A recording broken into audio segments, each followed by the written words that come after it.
My name's Owen, and I'm the Dungeon Master of our Return of the Giants 5th edition homebrew campaign. Hi, I'm Ali. I'm playing Lyra, the Eladrin Druid, and she is just a little bit obsessed with mushrooms. Hi, my name's Simon. I'm playing the character of Ember. I'm a wildfire druid who's on a quest to be the very best there ever was. Hi, I'm Dave, and I play Harry Harrington, the Harengon, the roguish merchant with the heart of gold.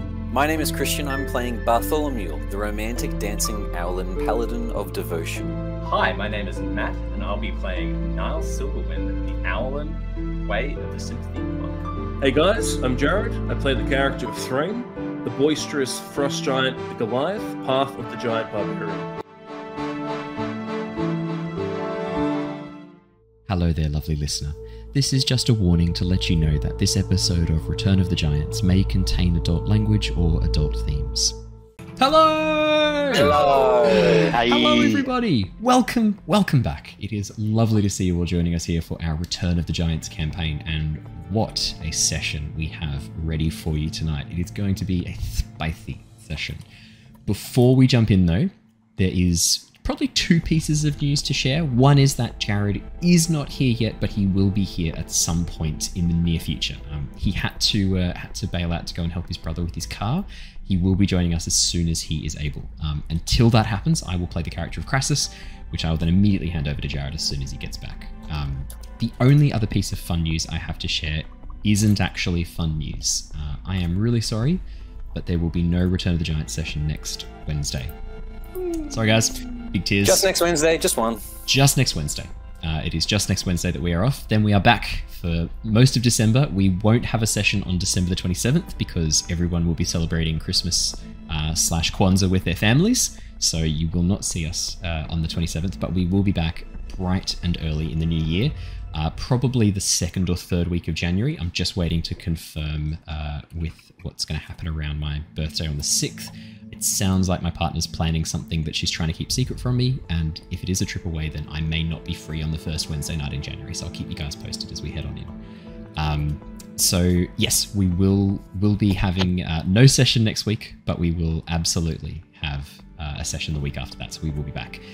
We also wrapped up Avatar Legends last night, but we will have one more session of Avatar Legends, and it's also going to be a celebratory session for the 1,000 subscribers, which at the moment looks like we're going to hit any time in the next 5 days, if the stats are be believed. It is going to be a Q&A session. I know there are a lot of people who wanted to know where certain things might have changed or how things might have gone differently, so it will be a Q&A session with me and the rest of the cast.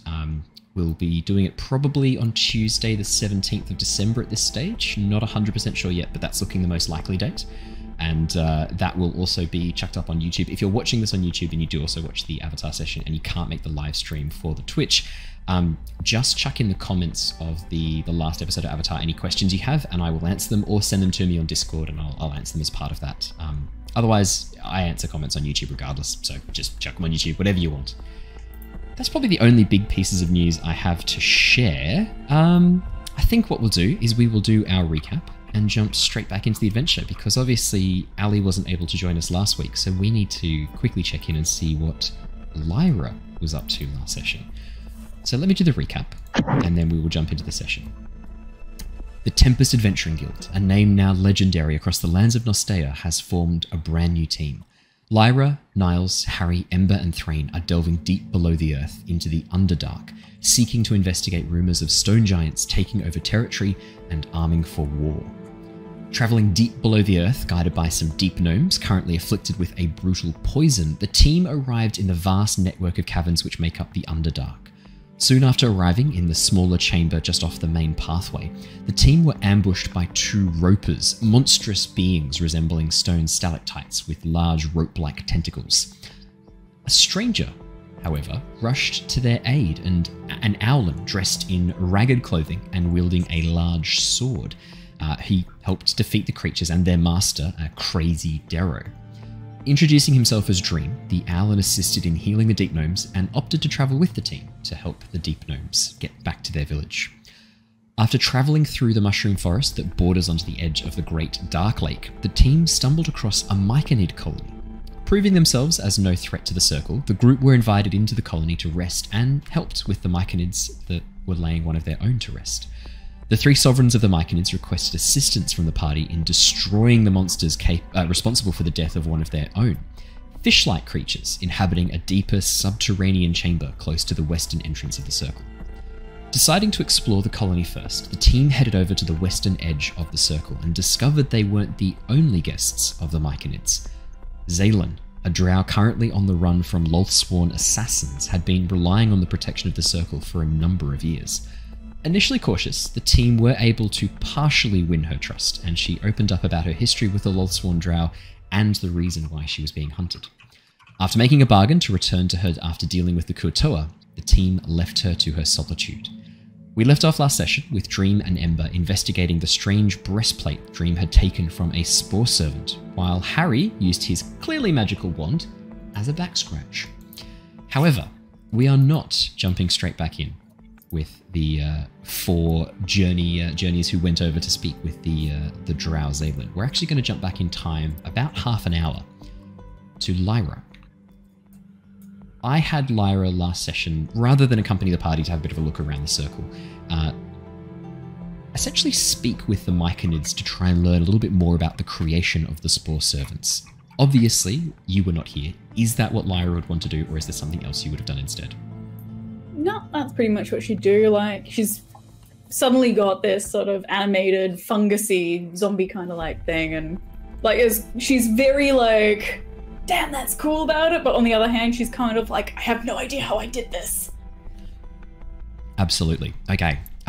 The sovereign that you were speaking to was the one that was sort of halfway between. There's obviously the three sovereigns who formed the circle.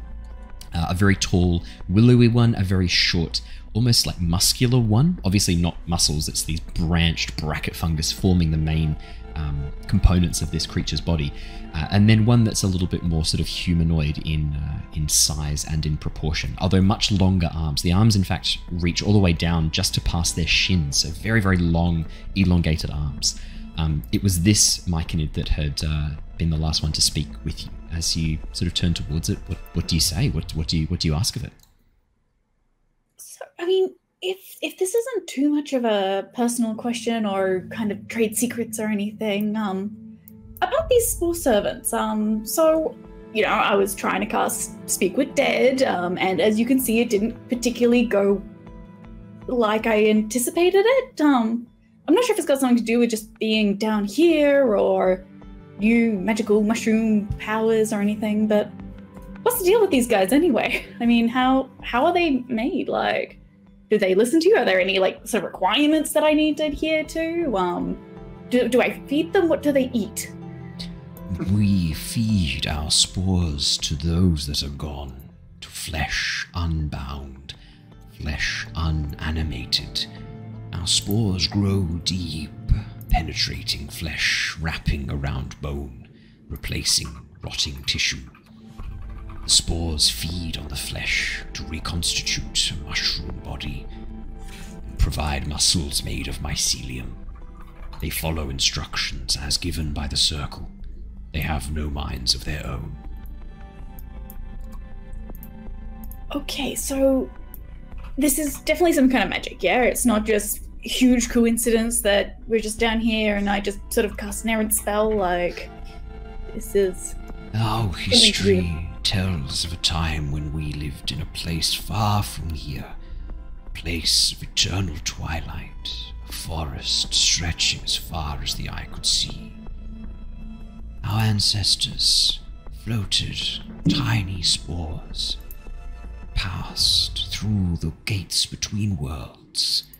Some of those spores came to live down here in the Underdark of this world. Our magic is part of who we are. It is no spell or effect. It is simply our makeup.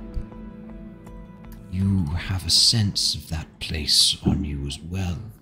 The Twilight Woods. The Twilight Woods is... That doesn't have anything to do with the Feywilds, does it? That is one place, one name for that place. I guess that probably explains where all this came from, but... I mean... are you guys still there in a sense? I mean, not maybe that you're linked, but is there another colony there, or? We do not know. Our circle connects only with the members inside. Whatever connection we once had, the mother colony is long lost, severed hundreds of years ago, when the pathways between worlds were sealed. If they were open again, would you want to see them? I mean, are they kind of like long lost family, or just kind of more like a vague, distant rumor and legend? We do not know. We would love to reconnect with our cousins, but would they even recognize us? It has been so long. Would we recognize them? Are our colonies two separate entities now? I mean, maybe it's less of a thing about being the same or different, and more kind of in the same way that you recognize me, just kind of similar mushroom innate vibes? I don't really know. But I mean, I guess if you've sort of, got same things in common and you make these cool-ass little spore dudes in the same way, I mean, how different could you guys be? That is encouraging to think about, to feel. Maybe we are not so separated from our kin as we once thought. I mean, I guess, yeah. I mean, it's... How did the spore... So, wait, sorry. You said that the spores went through the trans-dimensional woo-woo stuff. How on earth did they survive that? I mean... I do not know. This is long before our circle was formed. This is back to the origins of our species here. I could not tell you how it happened, only that it happened a long time ago. Spores carried in the clothes, in the food, of the elves who passed away from that place, fleeing Feywild. That makes sense. I mean, well, I guess this is a bit of a long shot, and definitely feel free to say no, but, no chance you could maybe teach me if you've sort of... I have a very limited and self-taught kind of understanding of this side of the realm of nature. I mean, if there's anything... I'm not sure if there's some sort of fundamentals or something that maybe I'm missing, or it's, I don't know, I'm kind of afraid of accidentally doing something kind of terrible, like trying to cast Animate Dead and accidentally... not trying to cast Animate Dead, trying to cast Speak with Dead and animating a whole body. I can try. Okay, over the next sort of half an hour, 45 minutes, the Sovereign will attempt to try and teach you what they know in their own way. This is a very instinctual thing for the Myconids. It's not a deliberate choice they make to do these things. So what I'm going to get you to do, could you please roll me a spellcasting check, so a d20 plus your spellcasting modifier, as if you were making a spell attack. Alright. See if this is going to go through. 25. That's alright. That's alright. a little bit alright. It's alright. That's absolutely fine. That's almost the maximum you could have rolled. The only way that could have been better is if you'd rolled a natural 20. Yeah, Lyra. You obviously spent a bit of time in the Feywilds during the events of the Tyranny of Dragons campaign. That's where you started to learn about essentially the Circle of Spores druid magic. That's where you started to connect with this mycelium-based magic. And you have interacted with a lot of these concepts before. The way the Sovereign speaks of opening your mind and heart to the Circle almost is not too dissimilar from connecting with the Spore Servant and how you connect with Swampy, your Spore guard that you summon when you're in danger. It's almost like forming your own Myconid circle whenever you create these creatures, and when you maintain your hold upon them, you're kind of opening yourself up to them and creating a space in your mind to keep those commands going. It's very, very similar to what the Archfey had been teaching you as well. You pick up this information very quickly, almost as if you're relearning it, because I guess in a way you kind of are just relearning what you already know. By the time the rest of the group come back, I think Dream was trying to locate you to help adjust the breastplate to fit his slightly larger musculature. By the time the rest of the team come back and find you, by the time Dream locates you, you have really got a bit of a handle on this. You know very precisely exactly which kind of how to generate the most effective Spore Servant for yourself using this Animate Dead. Choosing a body that has actually not been freshly killed. You want one that's a day or two old. You need the start of the putrefaction process for the mycelium to grow most effectively. Not too old that the sort of degrading fluids will start to destroy the fungus. You know exactly how to plant the spores, how to summon them, how to cultivate them as well. It becomes this very, almost scientific, then mixed with that spiritual aspect of forming this connection in your mind with the creatures that you create and forming this sense of oneness with them. Like your own Myconid circle in your mind. Hell yeah. So I'd say, by the time Dream comes across you, the Sovereign turns to you and goes, "You have picked this up remarkably well for a fleshling. Remarkably well." Hey, thank you. I mean, it's probably more of a sign of you just being a really, really good teacher. You are too kind. We have tried to teach our ways to others. It has not often worked. I guess it's kind of just mind frame. I mean, you mentioned that your origins lie within the Feywilds, and I've spent a little bit of time there myself. Maybe, that had something to do with it. But, yes, thank you again. If there's anything that I can sort of do to help you guys out or anything, I mean, more than happy to try and repay you or anything. Thank you. Your compassion is welcome. Spore Servant, the Sovereign places the hand upon the chest, pulls it out, and he watches the rapport spores begin to sort of emerge from his chest again, which definitely you now realize is both a greeting and a sign of thanks as well. I think she mirrors the gesture back. Yeah, perfect. As you do so, and the Sovereign begins to walk off towards a group of Spore Servants clustered around a large section of barrel stalks, you see Dream approaching you with Ember close behind. I think, Ember, you'd also been helping out with the breastplate as well. You've been identifying it, I believe. Yeah, you've been working with identification. So the two of them begin walking up, with the rest kind of following a little bit further behind. I'll hand over to all of you.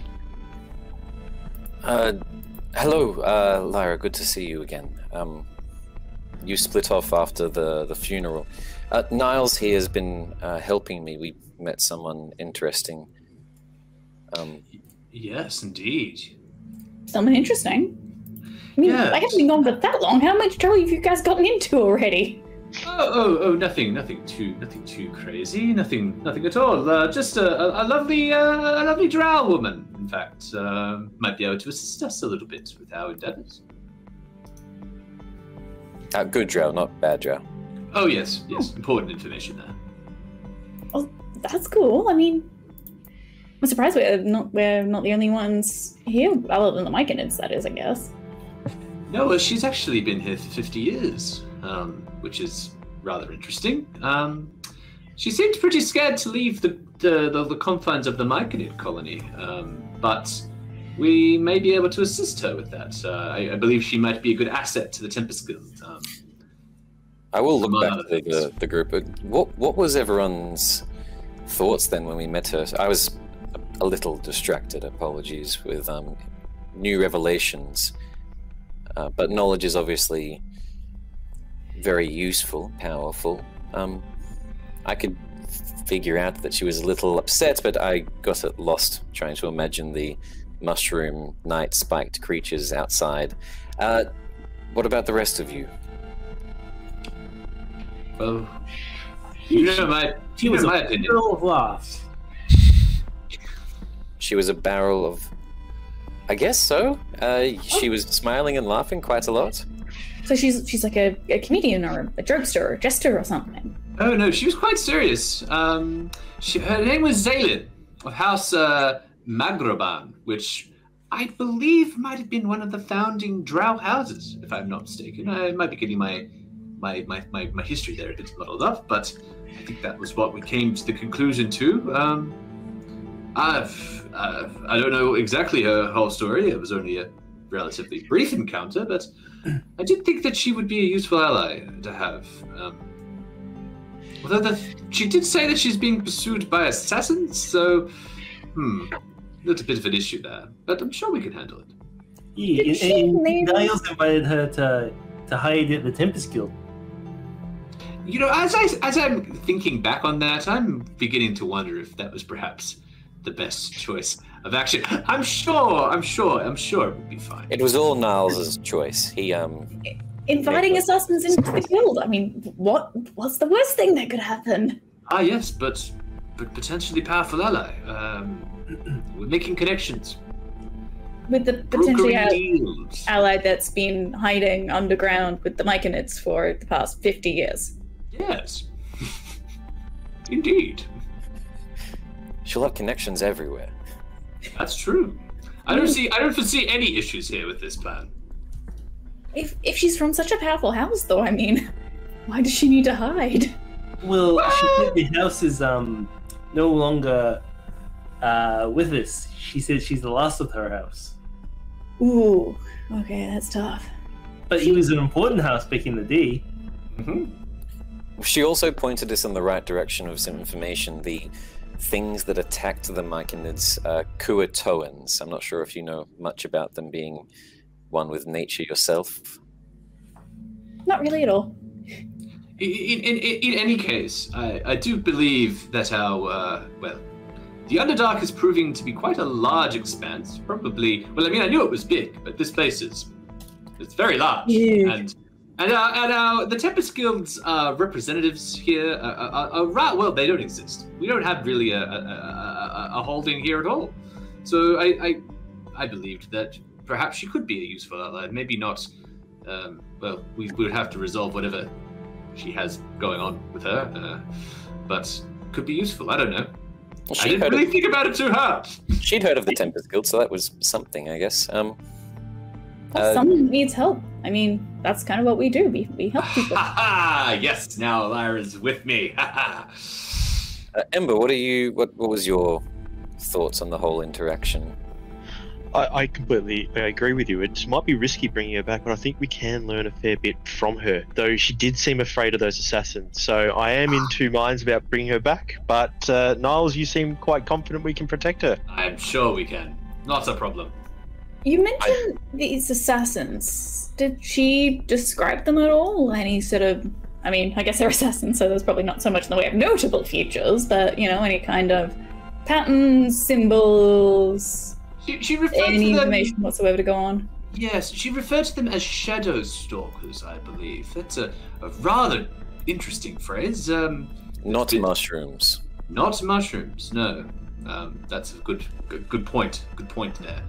Dream. Shadows specifically, or, you know, just kind of, you know, you're mashing words together in dark, or, like, specifically shadows? Yeah. Yes. She was a bit vague. Huh. I guess it's like it's as you say. I mean, to know a lot about the assassins would defeat the purpose, I guess, of them. There's I did have one thought. I don't know much about this new guild that's on the surface, the Tempest. If she does come up there, I know you've got people like Threign who can handle themselves if assassins were to come, but are the other desk clerks and people that work there trained to fight? It's an amazing adventuring guild. Would they be able to defend themselves if they did give her sanctuary? As far as I'm aware, I mean, you kind of think about it like the old main adventuring guild that was in the area. Like, you know, it's people of all walks, people have had lots of experience, and some newbies that just sort of getting their wings wet. Well, they're all fairly vetted, I believe. Mira chose us for a reason. I like to think that counts for something. Like us, people that are, you know, sent out the field and stuff, but, you know, sort of not everyone sort of starts with combat experience, so a lot of the... Assassin's a good way to get started, as long as you live. cross that bridge when it comes. Yeah. I don't know. She's annoying. I don't like her. Oh yes, that's another thing, Lyra. Threign and Zaylin got along swimmingly, as you can imagine. We don't need her. She's not what she's cracked up to be. More talk than she is actual. Yeah, no, I wouldn't worry about. I'm clearly dejected. Like, she annoyed me. She messed with my mind. A different type of combat, eh, Threign? No, I don't like her. Now, But I will listen to you all. Ugh. I don't know how often your group, I'm more just I guess a guide at this point for all of you, but I don't know how often you all delve and continue journeys, but is the exhaustion hitting anyone? Are we going to the Kuatoans right now? Oh, I believe we were having a bit of kip. Were we not? Having a bit of a rest? You had discussed a short rest potentially at the end of last session. Sorry. Yeah. Short rest works for me. No one else is particularly tired. I'm good for whatever. Perfect. Well, my character. if you did want to take a short rest, Lyra, you could use that downtime to adjust the armor to fit Dream. Could I get you to make me a sleight of hand check, please? I will say out of game, I don't have much of anything left other than rages. That's what I was trying to roleplay around. I have a very minimal spells. I was like, do you want to take a long rest? Exhaustion-wise, you could take a long rest. Yeah, you definitely could. I think Niles made a point last session that tracking time in the Underdark is obviously a little hard. So yeah, and finding places that are safe to rest in the Underdark is tricky. I mean, Dream, you would know this. You have a number of places that you've had to rest have been appearing on the surface to be safe, but you have ended up having to flee for your life or fight for your life halfway through a chance to rest. I mean, Sanctuary within a Myconid circle is almost as safe as you are ever going to be in the Underdark. If you were planning on taking a long rest, not a bad idea to take one now. Not a bad idea at all. Well, as we're taking the short rest, I'm going to try to transition it for everyone as Lyra is sort of like tinkering away. Thank you for that, by the way. He mentioned it sounded sort of you-ish, I guess, with the fungi. Gloom-forged armors made by some master smith. I'm not sure if you've studied across that on the surface world or with the Tempest Guild. For the rest of us, maybe we camp around where the Kuatoans came, in the chance that they do attack the village again. I don't know if any of you realized it, but nearly 16 hours has roughly passed since I met all of you, and we've been traveling through the mine-ish areas. What? You guys were traveling for a while. I know we haven't slept for I know we skipped over it. 24 hours. You guys are starting to get pretty tuckered out. Yeah. I didn't realize that at all. You had a long rest right before you went into the Underdark. It only took you about 2 or 3 hours in that first descent. So you're only met Dream a few hours after meeting the gnomes, like 3 or 4 hours after meeting the gnomes, and you'd had a rest just before that. So you're only a little bit behind Dream in terms of rest. If we push on much further, I feel I may begin to falter. I also need to make sure Kong Chi is also taken care of, and I'm going to sort of go over it. If everyone's okay, try to now that you mention it, I am feeling quite fatigued. No, we can push on. It's no fun. It's all good. We got this. Then you feasibly should start yawning. No, I've got this. Like, good to go. Like another yawn. I'm just going to sit down for a sec against this comfortable rock. Yeah, just rest your eyes. We'll leave in 5 minutes, Threign. Yes, perfect. I immediately just start snoring. I was about to say, I wanted to go over to Threign and just start, with the performance check, start cooing in his ear. For a bit of white noise. Give him a bit of owl ASMR to help him rest. Great. I might, Niles might take the opportunity to brew some tea for everyone. He carries. He doesn't carry much with him, but he does carry a little specialty pouch of tea. He'll whip out his cook's utensils and start to brew some tea that he's brought along with him. Yes. Nice. You have like a little tea pouch, almost like the herbalism kit equivalent of a tea pouch. And as you pull open, you have a number of leaves that you then mix into a custom tea. Do you want to make me? I would say.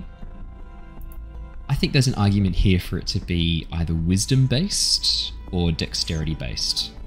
Ooh. I would argue that there's an argument there because it's sort of like you fall back into the serenity of your training to. Yeah, up to you. Whatever you want to. You tell me. Can I just do a straight dexterity roll? Yeah, sure.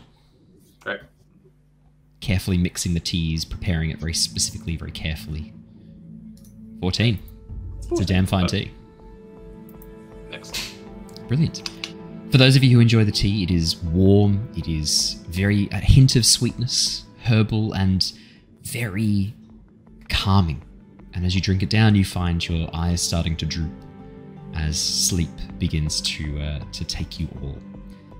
All of you may benefit from a long rest. You are as safe as you possibly can be within the Myconid Circle. It is a safe space to be. I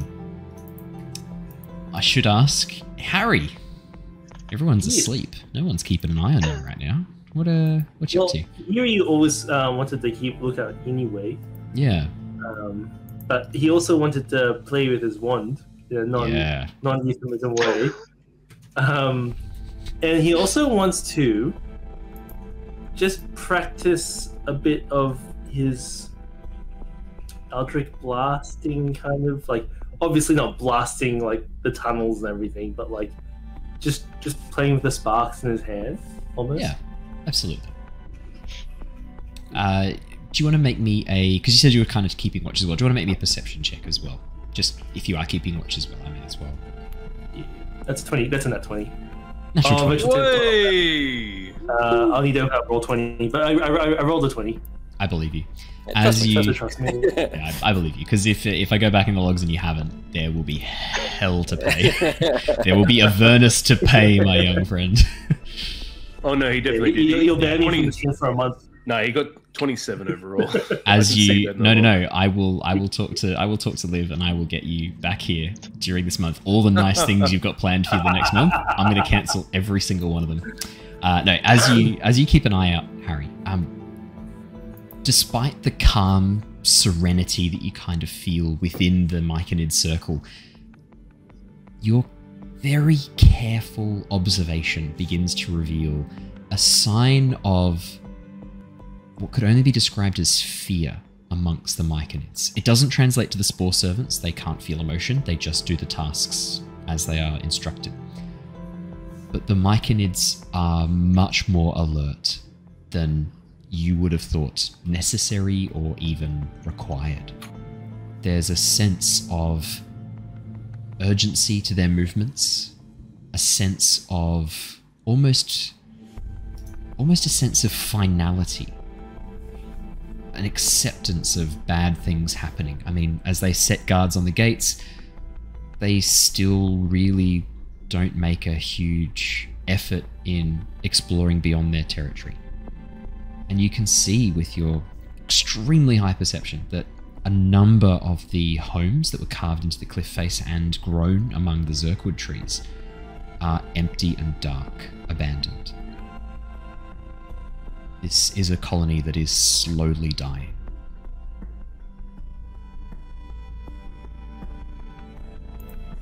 That's what you would see with your natural 20. This is a seed place.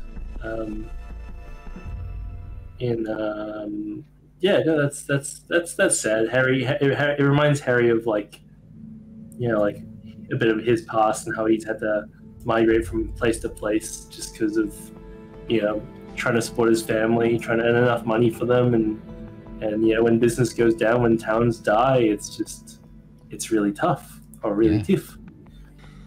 Absolutely. So Harry will just sit back, watch them busy themselves, but also kind of mourn for them as well. Yeah. Perfect. I'd like to do something over the long rest. Shout it out. So I'm gonna sleep for 6 hours, get my full sleep in, and then for that last 2 hours where you don't need to sleep, the downtime bit, I'm gonna wake up, stretch. I'm gonna get up while everyone's sort of still sleeping a little bit, and I'm gonna nudge Niles a little bit. Okay. So nudge you. While everyone else is asleep, my little friend, I do have a request I'd like to ask of you. Oh, yes? And I look sheepishly, I sort of come in a bit closer, whisper, I look around. Can you teach me how to read common? I'm looking around and a bit nervous, a bit embarrassed, but a bit sheepish, but I sort of look around, everyone else, I'm trying to make sure no one hears it, and yes, could you teach me? I don't know how to read common. Oh, Threign, of course. No, it'd be my pleasure. It's perfect. I'm feeling rather rested, so yes, let's start. I guess I like we walk over somewhere. Niles sort of just as I walk away, me and Niles, we're going to go train our bodies. Push-ups and stuff. Oh, yes. Could I come? I'd love to do some squats. Oh, it's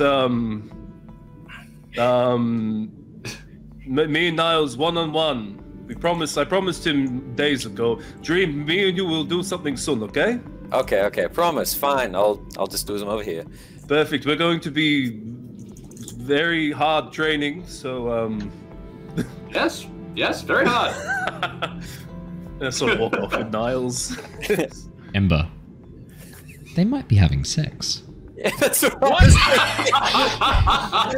that deception check? Ember's got the highest. You've got the highest natural insight.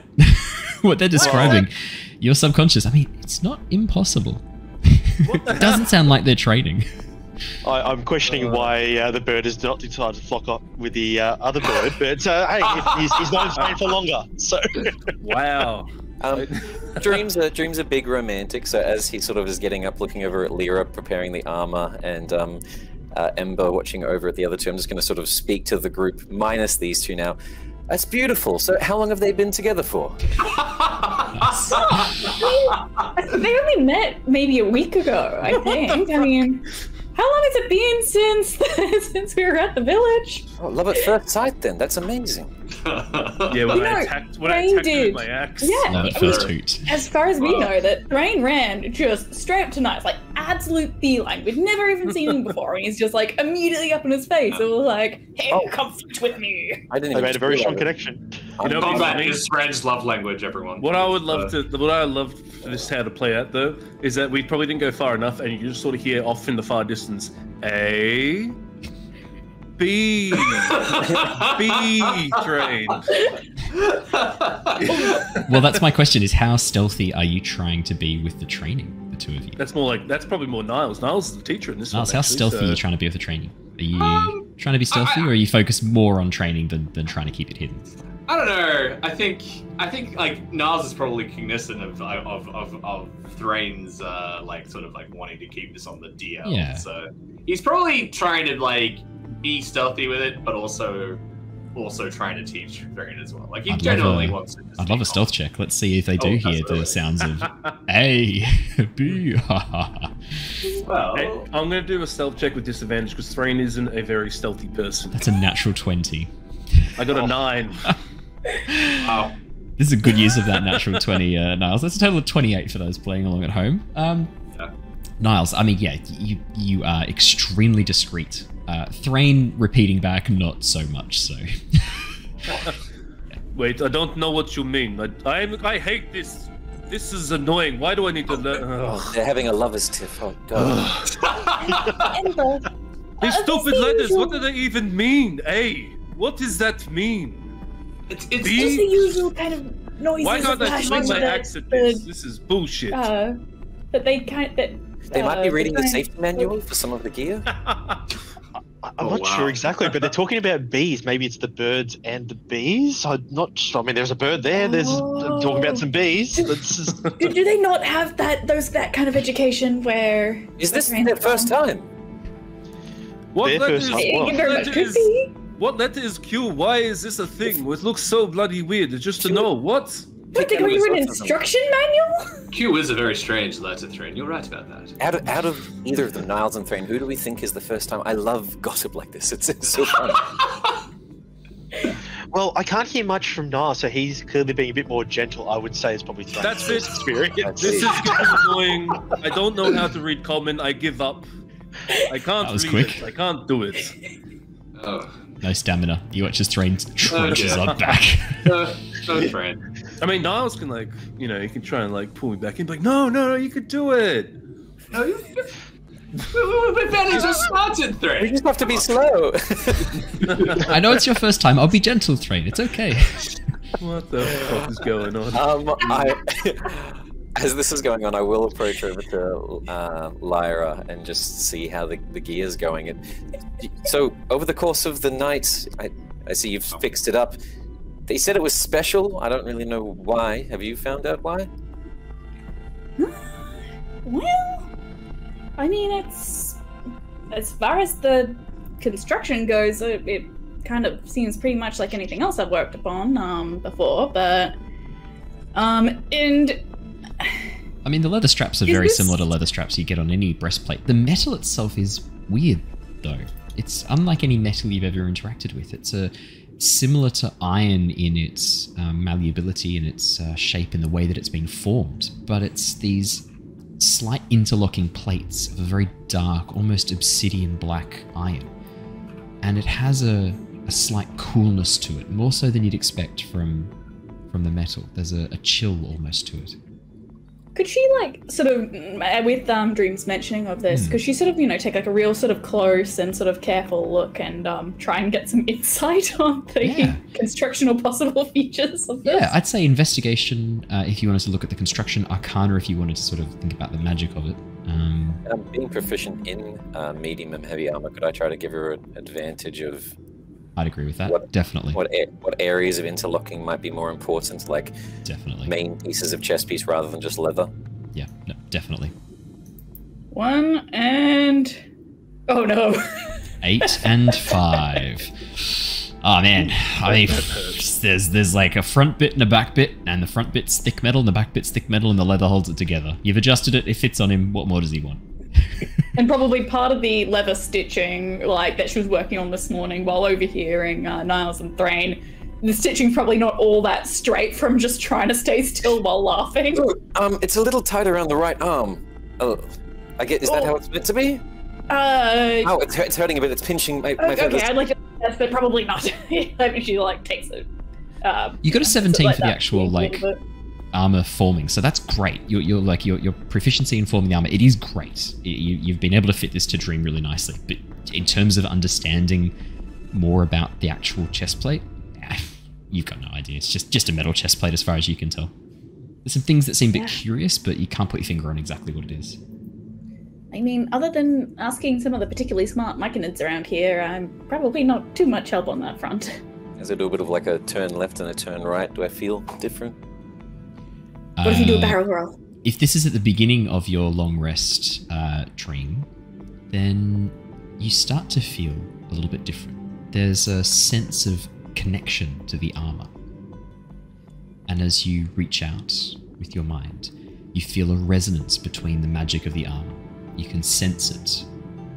If you choose to connect with it, you know that the armor will be usable by you, and it should actually, the metal should, if it works like other magic items, actually shrink and grow to help accommodate to your body, to match the leather work Lyra's already done to help fit it to you.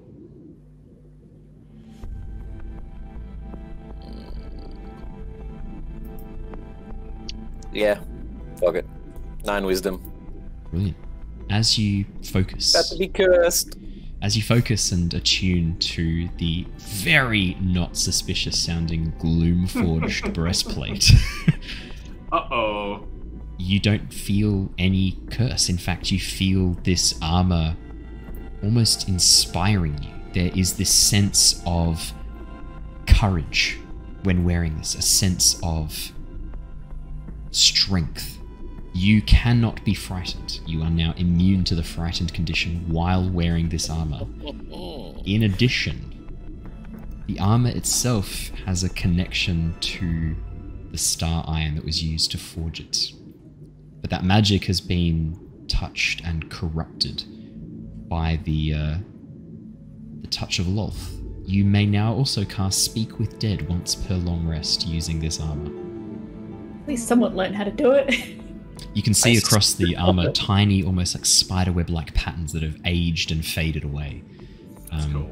Yeah. Some of these sigils, Lyra, they look like when you were bringing that Darrow back. Maybe I can raise people now? You should definitely try. Oh, actually, that reminds me, and she renews her spell before I forget to... Yes, I was about to say, at the end of your long rest, your zombie, you lose control of it, and it becomes a zombie that's aggressive to everyone. I have been slowly tracking time, and I lost the track of it when we had the long rest.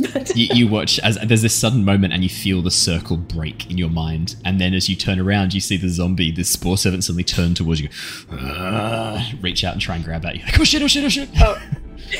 She casts a spell, whacks his hand, is like, no, bad zombie. Timmy, no. Yeah, Timmy, no. Timmy, yes. As you regain control. Sorry, you were saying, yes, you should absolutely try raising them. I mean, I know almost next to nothing about it, but I can try and teach you if you want. That would be amazing. I don't want to take any of the Spore Servants from here. I know they're corpses technically, but we've already seen how run down and weak this village is. If anything, I was actually hoping once we've killed the Kuatoans, we might be able to convince them to raise these crazy fish people. You said you hadn't come across them before. They're like Derros, but more... A Derro would be a orc, as a Kuatoan would be a goblin. Much more ramshackled, less cultured, more crazy. Is that kind of like a common theme down here? It's just literally almost everything crazy. I mean, the only insane ones I've ever met down here so far have been those Myconids. And I guess you. Even the Myconids themselves are even a little, sometimes. Other than the Swift Nerblin, everyone that I've come across has an odd... Not seeing the sun doesn't do well for people. The lack of vitamin D does inhibit a number of key neurotransmitters in the brain. That being said, though, we rested around... I just realized that we didn't put anyone on watch as far as what I remember, unless you guys are on top of that, adventurers, and we decided to rest near the Kuatoan entrance. Is anyone missing? Nah, you guys rested inside the circle, because it's a bit of a walk to the Kuatoan entrance. Okay, I figured you rested in the entrance, because you guys sat down for the short rest, and then it turned into the long rest, and I thought, okay, I think we'll do it here then. Okay, well, in that case, I'm going to sort of get the saddle ready, thank Lyra, and then mount up onto Kong Chi. Perfect. Are you two finished? Yes. Now, yes, we are. Is everything okay? You're not too exhausted? Satisfied? Why would we be exhausted, Lyra? You know, all that grunting and complaining that we could hear from over there. We couldn't actually hear all that much of what was specifically being said. You know what? Common is stupid. I preferred Goliaths. Oh, wait, look, to be honest, I also like trying things a bit more personal rather than missionary as well. Common stuff doesn't quite do it sometimes. I'm confused. I don't know what he's speaking about. What is Bird speaking about? What? No, I don't know what he's speaking about either. Sorry, I didn't. Probably too embarrassing. Did we want to go? What? Okay, sure. In the Kuatoans, yeah? Alright, anyone have anything else they need to do before we go? Everyone got rations and water? I'm going to turn Kong Chi and start like slowly trotting a little embarrassed. Threign, everything's went over Threign's head, but Niles I think's caught on. Niles kind of like thinks for a bit. Wait. No, it's not like that! It's okay! Nothing to be ashamed of or want to hide. He's gonna wrestle you. Very open. Many boys in the theocracy, and you're in a temple for so long, for years studying, you don't... A form of friendship is nice, it's okay. No, I'm so confused what is going on. This is all wrong. No, it's nothing. Threign, no, it's forget about it. It's a miscommunication, I think. I believe. They think Look, we've. Niles, a word of advice, and she's like whispering in his ear.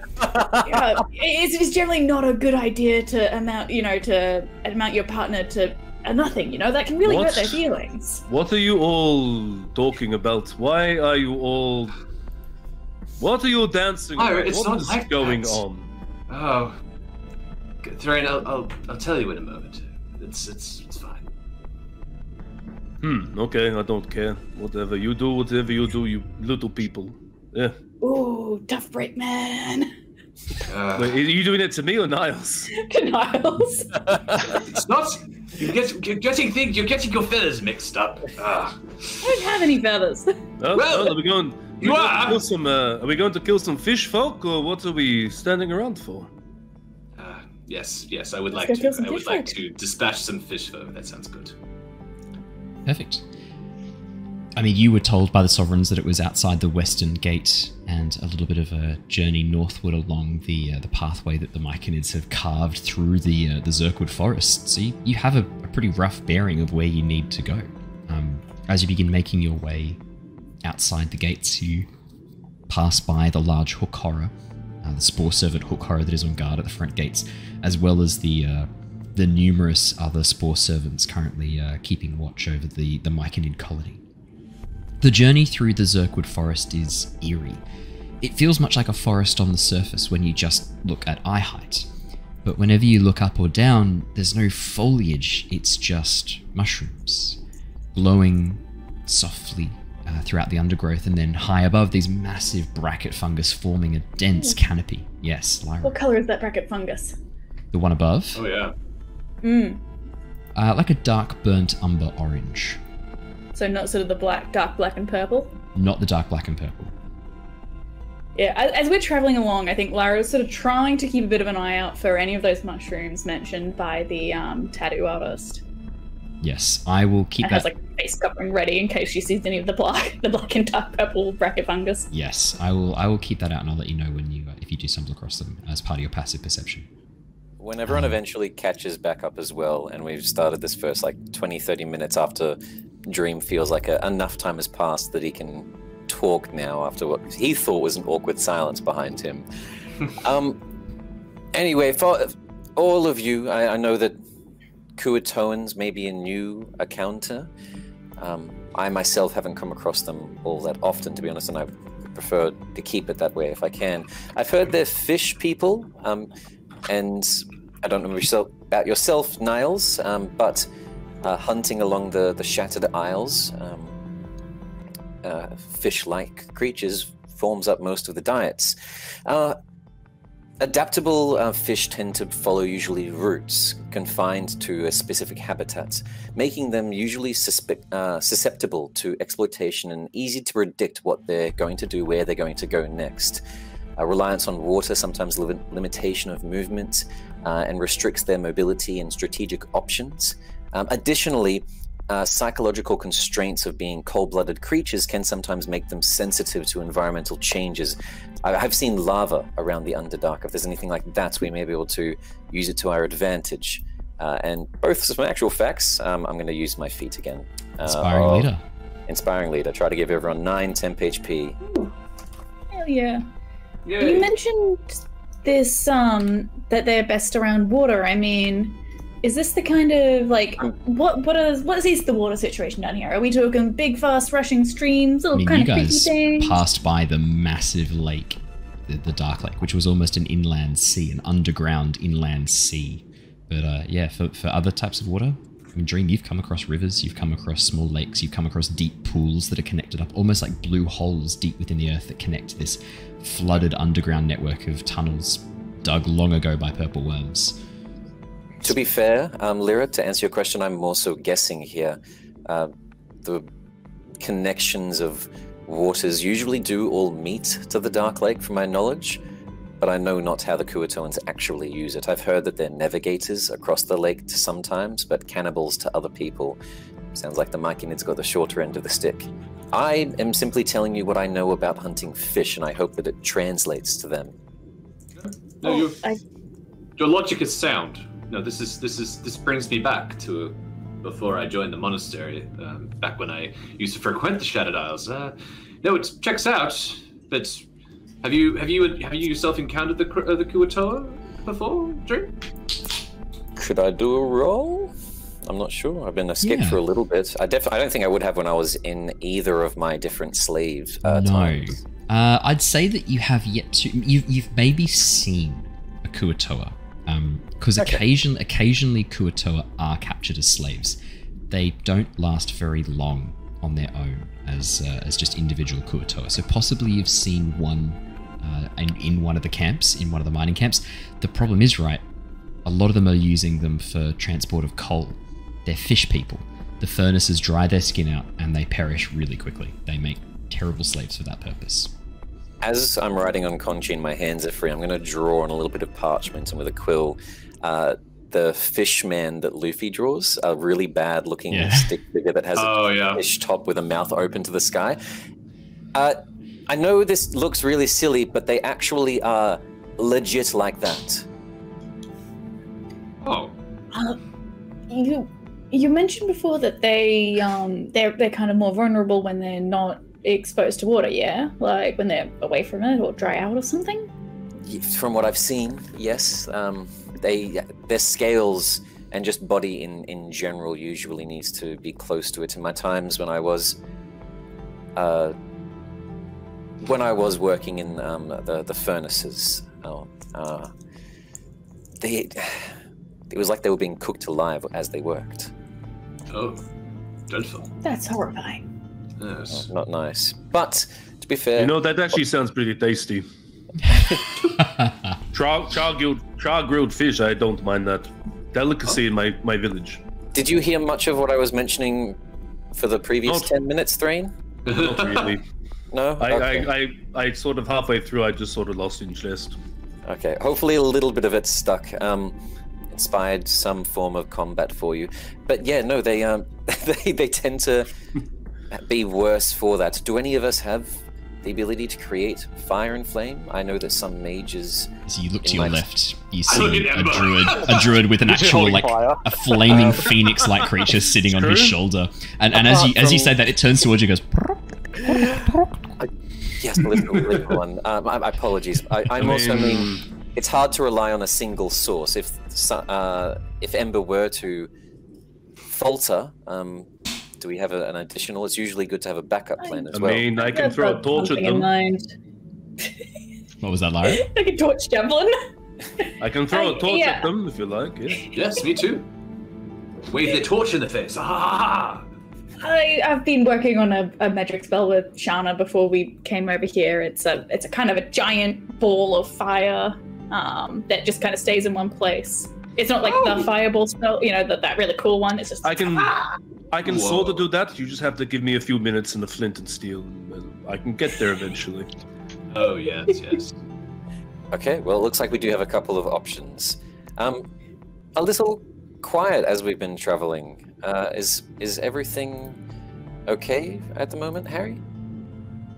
Oh yeah, I'm just playing with my wand. I'm just swinging it around. Yeah, I was actually going to get to that because I saw you type it in chat. Harry, your wand lights up different colours when you point it at things. When you point it at Dream. Specifically, I'm not pointing it at people. Oh, okay. In that case, then, your wand does not light up. Nothing happens. Wait, Harry, are you on my back? Because I normally just sort of pick you up and put you on my back. Here he sits on your beak, just pointing around the cave. So I guess, like, if you inevitably sort of just, like, move it so it's almost like you're not pointing at me, like... Inadvertently, like, maybe. Inadvertently, you point at me. I guess, might go up then? No, it does not go off when you point it at Threign. I'll just triple check. Okay. I don't think Threign would trigger the That's the interesting. wand. Give me a second. Let me double check. I just need to quickly... Having been a crossbower for a lot of his life, he knows not to point things that shoot projectiles at people. That's fair. Shoot the kill. Yeah, that is fair. No, I don't. Sorry, Threign. I don't think it would trigger for you. No, it wouldn't. It wouldn't trigger when it points at you. Cool. Okay. I have no idea why, but sure. Sounds interesting. How dark is the area that we're in at the moment, Owen? Is it? Would I have my drift pipe up and I'd be recommending the drift globe up definitely. As soon as you leave the Myconid colony, there are very few bright sources of natural light. There's a lot of ambient light, gentle ambient light from the fungus along the ground, the bioluminescent mushrooms and the fire lichen that makes up these sort of like glowing patches that has grown across the Mirkwood. But to have like a really nice clear vision and to see around you very clearly, the drift globe would be essential. If the drift globe's up, Harry, does the drift globe count as a person, or would you point it at the drift globe? Would you use it as a target? You might just be swinging past it, yeah. Oh yeah. Okay. Brilliant. That would trigger. As you point at the drift globe, I just quickly double check exactly what color the wand turns.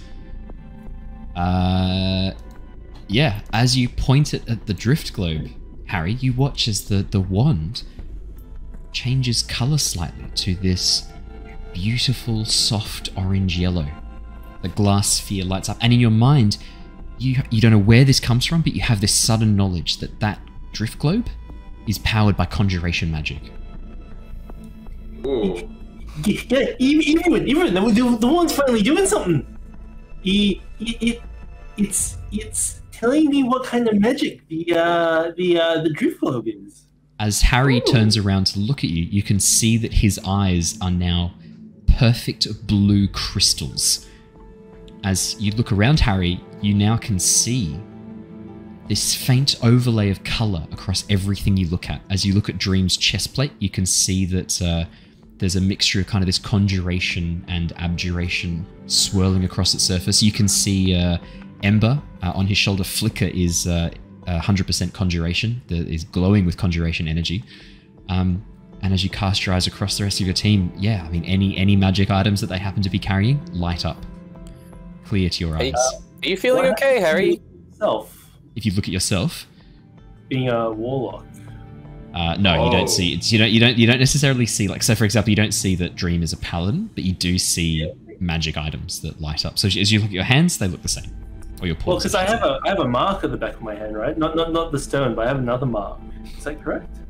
From the act? It was just the stone. I think the stone changed color a little bit, and then you had. Oh no, you're right. Sorry. And then you had these little like dark sections coil out from around it, underneath your fur. Yeah. Would I recognise the look in the eyes? His eyes are no longer his brown rabbit eyes. They are now these completely pure glass crystals as he looks, like these bright blue, softly glowing glass crystals as he looks at you.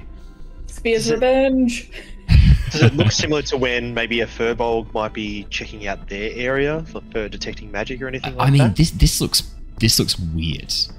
Okay. I mean, the way Harry's looking around, maybe there's a similarity. Do you want to make me a Arcana check? Arcana check that, Ember, because this is kind of like I'm reskinning the detect magic spell to make it a bit more entertaining with this wand. 21. Yeah, this is definitely some sort of detect magic, but this wand that's doing it, this isn't natural magic. This wand is like transforming Harry so that he can see magic briefly while he's using it. Harry, you instinctively know that one of the charges of the wand has been spent.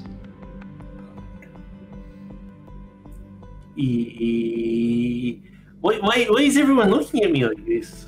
Because you look like you're diseased. Yeah, or someone scooped out your eyes and put sapphires inside them? I'm so sorry, Dave. Andrew has redeemed a disadvantage roll for you, which means I get to choose when that happens. I'm so sorry. That's hilarious. Let's kill him with that. That's outstanding. Thank you, Andrew. Harry, Dream is right. You look...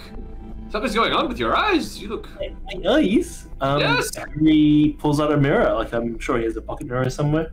Yeah, as you pull out the mirror and look, you can see your eyes are these... They've been replaced with these crystal spheres.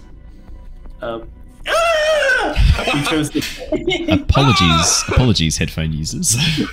I'm so far away from my microphone. But check chat now. Oh. Advantage for me. Oh, I'm gonna save these. Thank you. This is great. Keep a record. Harry touches his eyes. Is it hard? Is it soft? Is it? Ding ding ding. Crystal. Harry puts the wand in the bag of holding. As soon as the wand goes into the extraplanar space, you don't feel the connection to the wand anymore. But for 10 minutes, your eyes look like this, unfortunately. Okay, well, I mean, he doesn't know how long it's gonna be, but I guess maybe it'll fix itself. And Harry, you'll just sit on Threign's shoulder, staring in the mirror for the next however long. This is not good. Do you feel okay? Are they? Yeah, I feel fine. I feel great, actually. Niles, how do you feel with Harry's position right now? To put it bluntly, okay? I'm terrified. Dread, No. That's not normal. Yes, Harry, I feel like you should get off of Threign. That's inconsiderate. We were talking before. I think there's also like 3 gnomes on my back as well. I believe we still have them. Would you take the gnomes with you to face off against the Kuatoa? Nah. Oh, if we're going back then to pick them back up again on that, okay, that makes sense. No, I don't think the gnomes are with us. Yeah, I raid Threign all the time. Oh, okay. Niles, Niles, we should talk after this. I feel like you need to be respected. I really...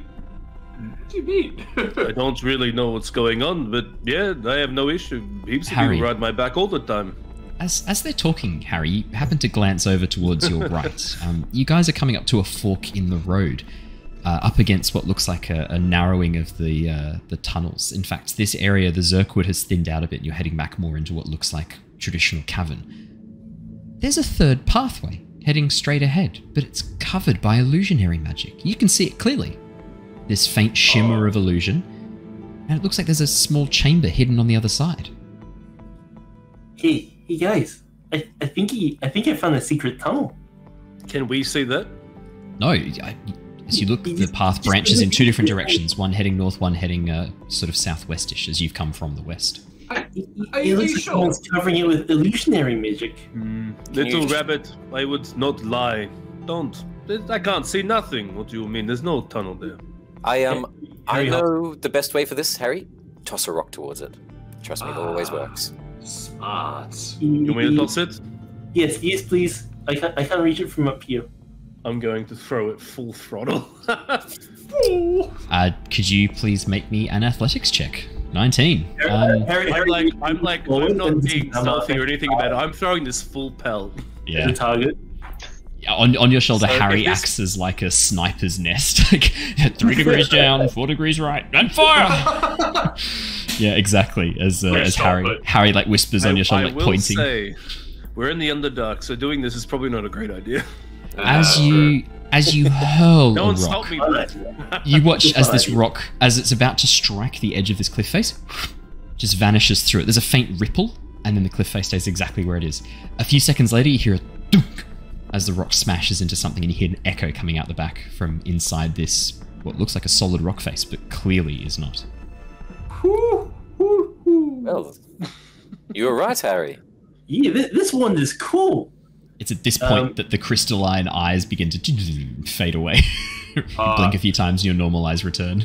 That's about 10 I was gonna minutes. say it would be funny if like you were touching your eyes because they're crystal all of a sudden they come and look at you. You're like, ah! Well, like they shut off the bolts. Guys, look, I don't think anything can hurt these. You grab out like a dagger.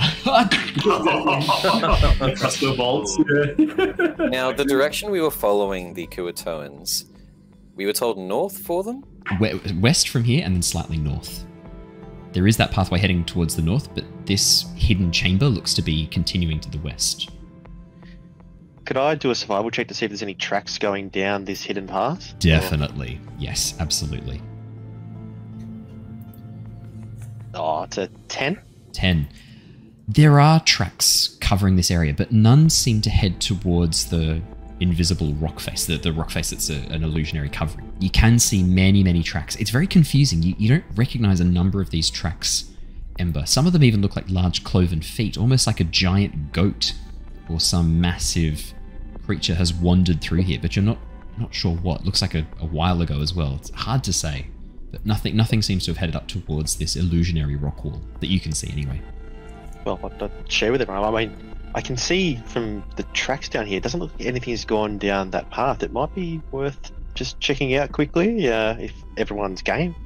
I will mention, Swift Nerblin usually hide entrances to their space. I've heard that the capital that many of them live in is the same, multiple layers of protective illusion and abjuration spells. We were looking for them. That's what all of you were looking for. Yeah, I mean, I'm here looking for treasure, to be honest. But it's But Harry, this is perfect. You've got some magic now. You can see where all the nooks and crannies are. Oh, I can see your business positively blooming from this new revelation. And my biggest weak spot, my eyes can turn to crystals. Pretty cool. Pretty cool. The eyes are your weak spot? One of many. Not everyone's. Yes.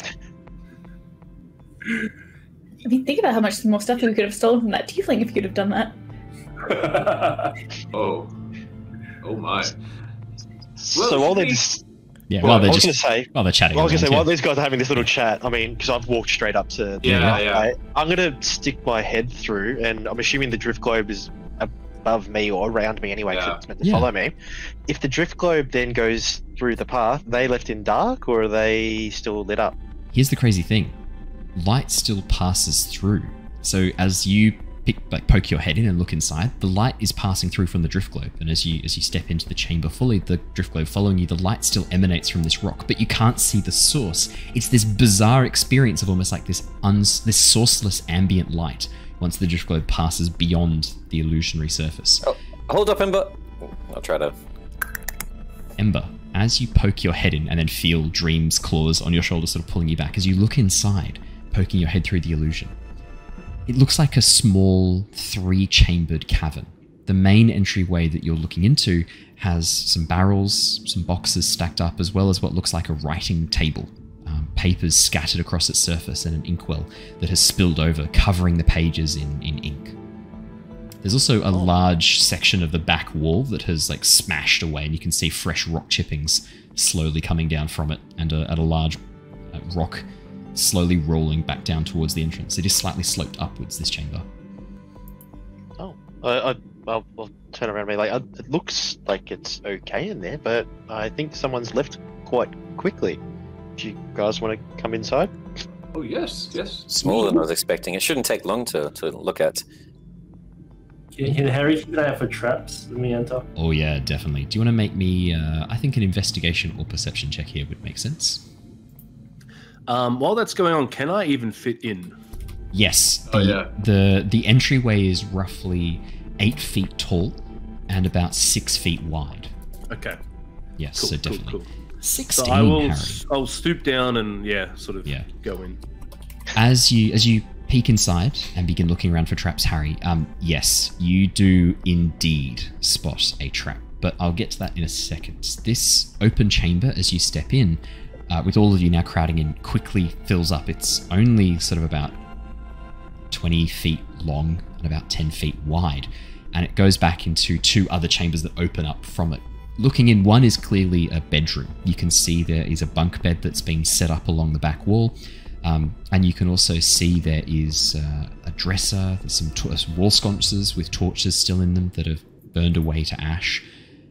The most startling thing you see as you step in, though, as you get a bit closer in and all of you begin looking around, is a figure dressed in red and black robes, hunched over, leaning against the back wall, unmoving.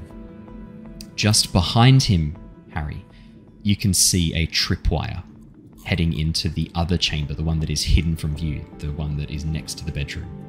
The pathway has a tripwire across the doorway, and you can see this figure is slumped down only about 10 feet away from that tripwire, half hidden behind a barrel.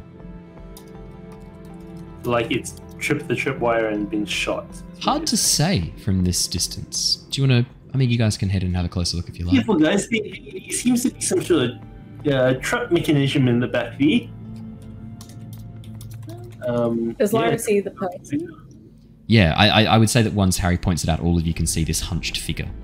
Before Harry approaches it, or even as he is, I'm just going to instantly sort of clench my fist, getting ready for a fight, and just divine sense, just in case. No fiends, no celestials, no Fae, fiends, celestials, undead, and dragons, correct? Yes. No dragons. Slight Fae presence from Lyra, no different to normal. Not dragons, just celestials, fiends, and undead. Oh, celestials, fiends, and undead, so no Fae. So celestials, fiends, and undead, no undead, apart from Lyra's zombie companion, which is still following you guys at this point. Oh yeah. This Darrow that she was it the Darrow that you raised? It was, wasn't it? Yeah, the Darrow following along. Tim the Enchanter. And just that undead. No other Okay.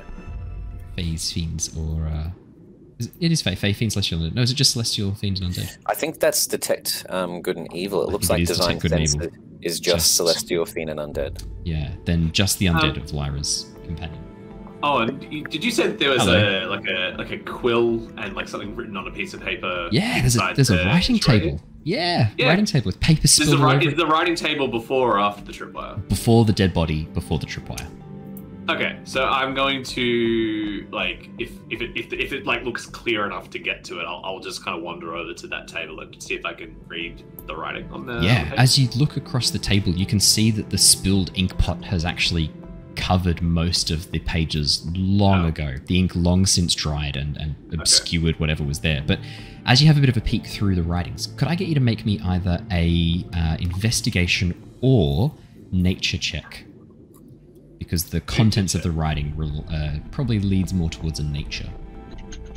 Well, they're both -1, so I'll just do nature. Outstanding. 6. That's a 6.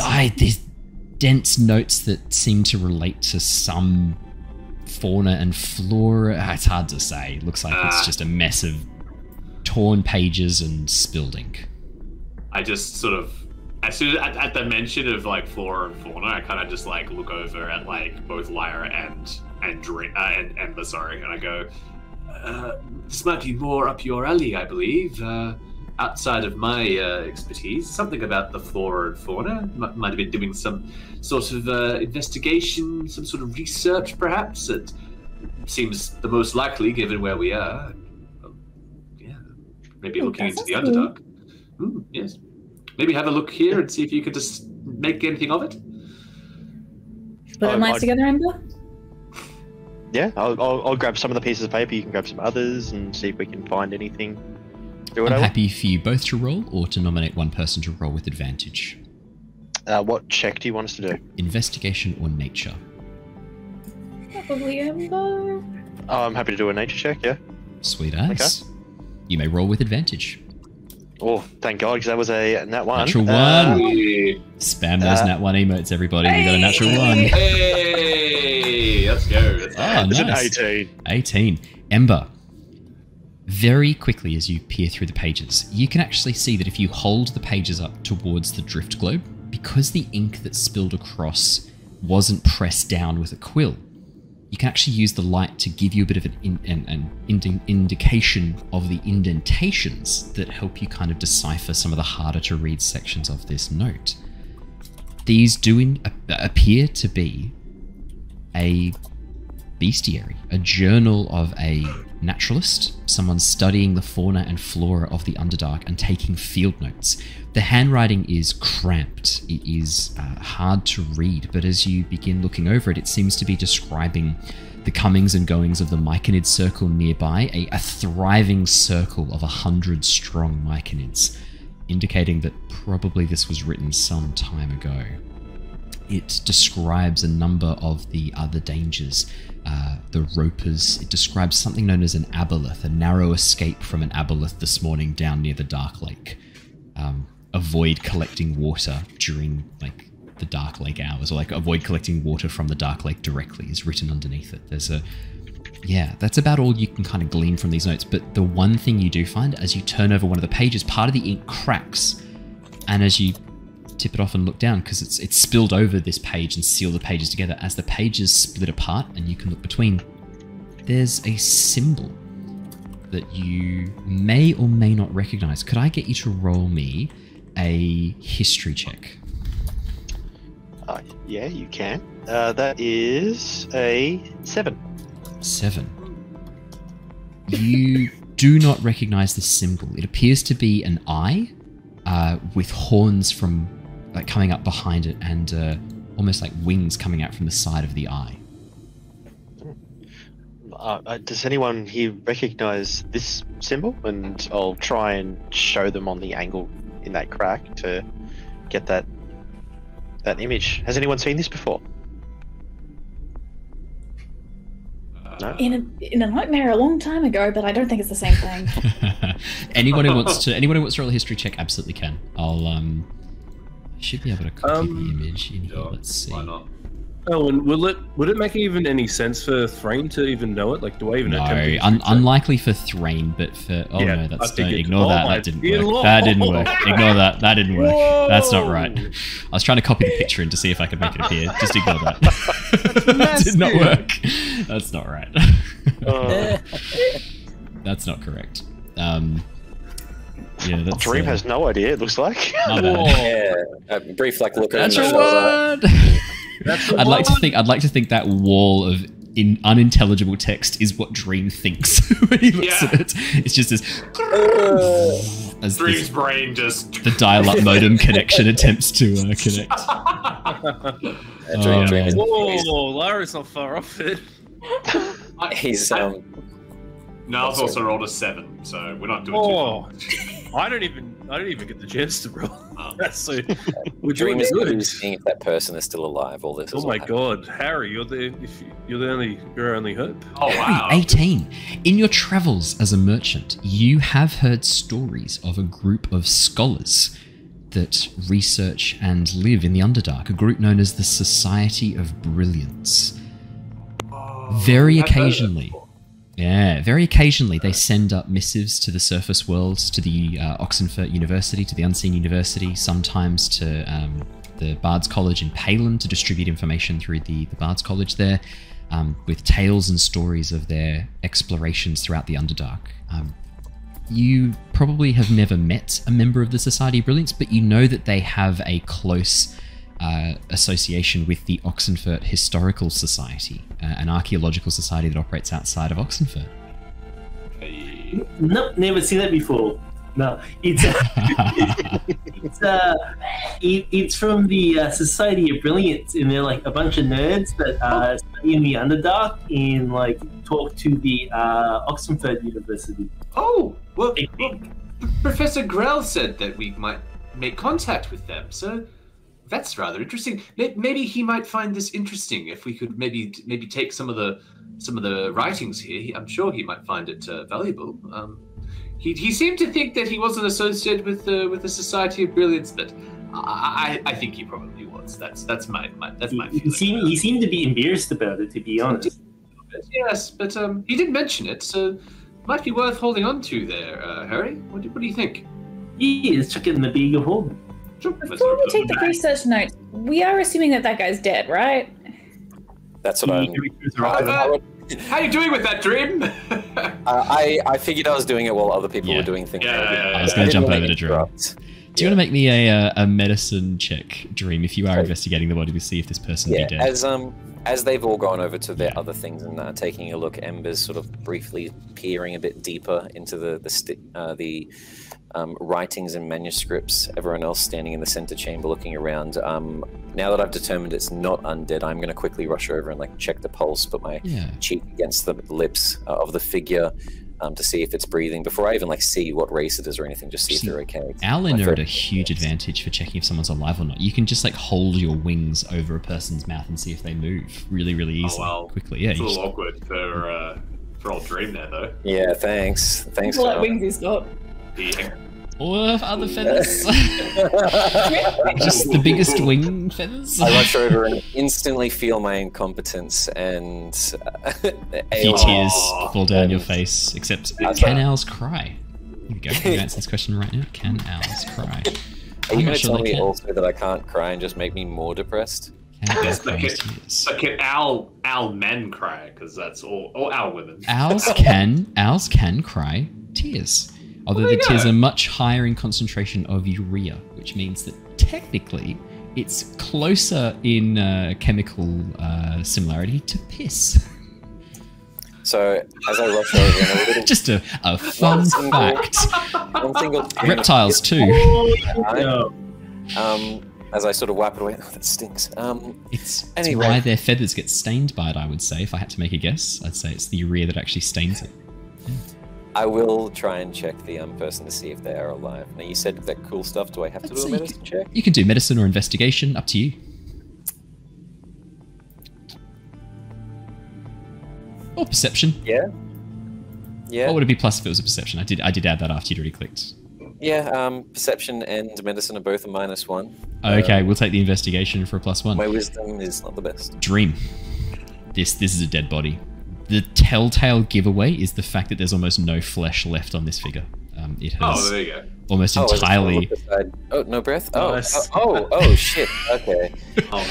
Yeah, that was the major clue. The second major clue that this was probably a dead body was having a bit of a closer look. You can see that the center of the robes that's revealing these ribs, which have crumbled in, is burned away in almost a perfect circle.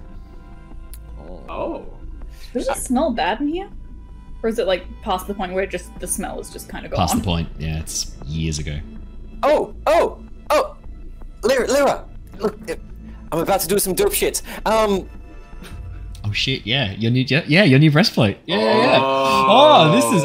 I genuinely did not make the connection until just that second. Yeah, shit. I'm going to sort of like. 1 second, just before we do this, there is this tripwire that is kind of between. No, it's not. It's not between you guys and the dead guy. He's in front of the tripwire. It's like other. Oh, okay, sweet. I was just afraid of. So if he comes alive, for everyone, I'm about to try to raise this person the same as Lyra did. So don't attack it like we did before. I should be in control of it, and I'm gonna sort of just say yes, like a man holding the sides of his vest of this breastplate. Try to sort of like rub the sides of him as if I was rubbing where the nipples are. I don't know how to do this. Activate. Nothing happens. Dream, what are you doing? I don't know how the fuck to do this. How do you normally cast magic? I just believe in myself. That is a different way of casting magic. And so she's like, Isn't that how I don't know any if there's of you like, with like from the dirt, like or dust that's sort of on the floor, with the butt of her quarterstaff, she sort of starts drawing some of the runes that she remembers. It's like it's something to do with these. What the fuck? And from what I remember, if I wanted something to happen, it happened. You do remember seeing. Wait, do you remember seeing Lyra trace these runes in the air when she wanted to do it? In the dirt, just yeah. scratched out. Dream, is that how it works? If I want something, it just happens? That's how my magic worked. I've only had it for like a month or two, but yeah. I'm gonna start straining myself and just start picturing, like, I'm just trying to like visualize something in front of me, just hoping that it will like become true. Whatever you're staring at, Threign, I'm going to set it on fire a little bit. I feel bad for you straining, just looking. Can you make me? I'm going to get from Ember. I'm going to get a performance check from Threign. Can I get a? I'm going to say an insight or investigation check. Can I do it with disadvantage? Yes, you can. It's a natural 1 from Ember. Ember, as you go to set what Threin's looking at on fire, you don't quite aim it right, and instead you set Threign briefly on fire. It's not enough to hurt, but as Threin's looking, you're thinking about Threign and fire. You're trying to focus on where he's looking. You don't quite aim it right. And as you concentrate, you hear flicker on your shoulder go, and then turn towards Threign and go. Sort of fireball just like briefly set some of the fur on Threin's bearskin cloak on fire. Threign, you're like, oh, quickly have to put it out. No, I'm straining myself. I'm still staring at this wall. Oh god. I'll pat the fire out and be like, Threign, I think you're thinking a little bit too hard there. You're overheating. What? Ember used Ember. It wasn't very effective. Nice. How many nat ones have we had tonight? I'm just looking at chat and it's just full of the nat 1 emoji. Oh, that's hilarious. Wow. Too many. That's a lot of nat 1s. That's a lot of nat 1s. A lot of nat 1s. I guess it did not work. I don't know how magic works. It is foreign to me. Oh, don't worry. It's foreign to me as well, Threign. It's all good. Dream, are you believing in yourself? Do you believe you can cast Animate Dead or Raise Dead? Look, because Lyra has said that magic works nowhere near how I thought it actually did since I've become a paladin, I'm going to try looking at one of those symbols that you said was on the breastplate and try sort of like rubbing one of my claws in that pattern on a bit of the bone of the skeleton. Yeah, and I guess the better question is, do you believe that you can do this? Is this something you feel like you can do? Or are you still unsure? No, Dream believes. Dream's fairly confident. As you begin moving your claw, tracing the symbols, Dream, sure enough, you watch as this almost like light green glow begins to follow the tracing of your claws. I mean, and you know in your heart that you're tracing the right symbols. Lyra, Dream's just tracing random squiggles in the air, but it does seem to be working. You watch as Dream, as you finish off these little squiggles. I mean, you can feel the runes in your mind. You don't need to look at them. You don't need to think about them. You just know them, and you just draw them in the air. You watch as Dream does like a little smiley face, does like a little swirl. It's like he's just in the zone. And then as you finish the spell, you watch as the corpse throws its head back. The eyes glow with that same green glow, and you hear this. Holy shit, it worked! Oh my god! Oh my god! Awesome. Stand. Hoot hoot. Nothing happens. How did you do it, Lyra? Well, I mean, maybe it's because I already knew that Tim's name. Like, do you need to know his name or something in order to command him? What is your name? My name is Researcher Tavian Hornswallow. Oh, God, yours can talk. Wait, why can mine talk? What? Yes, I was going to say that yours didn't do that, Lyra. No. This is new. What did he say? Well, I half caught it. Please, sorry, someone actually listen to that. Yes. His name is Researcher. That was a question. Yes. Please tell me someone listened to that. Researcher Rivian Stork. Was that actually it? I wasn't paying a lot of attention. I'm gonna say, is that Dream who says was that it? It kind of sounds like it was. No, I'm taking notes. No. No. Don't bullshit me. I'm writing notes. I love Speak with Dead. Oh.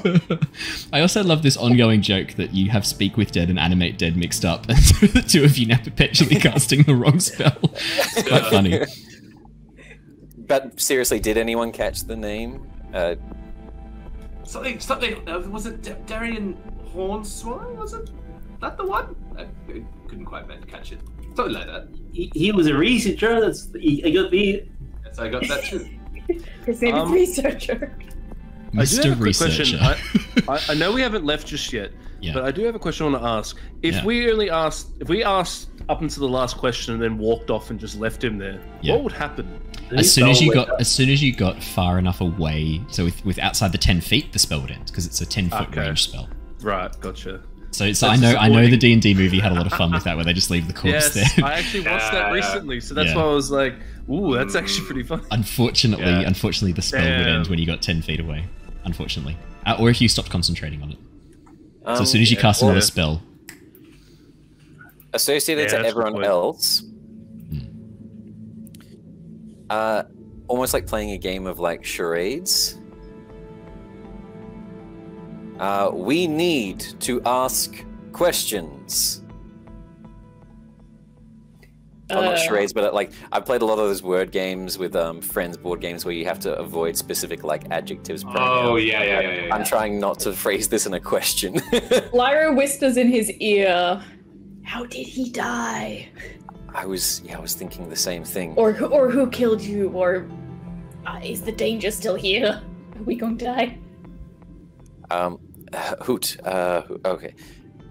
How did you die? they have nothing more to say to you. The spell's power fades. No, I'm doing the Baldur's Gate 3 one. As you say, yeah. How did you die? Dark creature, tentacles and eyes, blasted me in the caverns where the Kuatoa lie. Oh, we had the crow. Oh, ooh, okay. I would say that only the spellcaster gets to ask the questions. I think it's safe. It does specify that. I wanted to make sure I've got it open on a separate tab. It says you can ask up to 5 questions. Yeah. So the rest of you can ask questions. You're good to go. I have actually been like, because of the whole like thing of like looking at the wall, I've been doing that just so I wouldn't ask dumb questions to ruin it. So that's nice that I can't. You're good to go. You can't fuck it up. Makes me feel better. You can't fuck it up. Only Christian can fuck this up at this point. Because we know 100% Threign would fuck it up. Oh yeah. Oh well. Yeah. Yeah. Could I beat you in arm wrestle? Yes. Does he have anything of value? Does he have any treasure stashed here, or anything cool that we should take?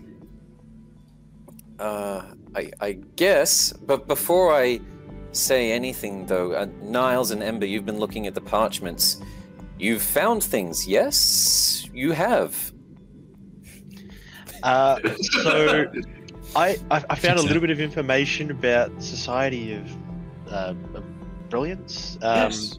So, I mean, you could ask about that. It was mentioned by a professor back where we're from. But yes, that's right. I mean, they were, as far as I'm aware, they were researching a tree that its magic would suppress magic that we were asked to investigate while we're down here, or just the creatures in general. Do you remember, Niles? I was half distracted by trying to find maybe some secret dungeons. Who knows?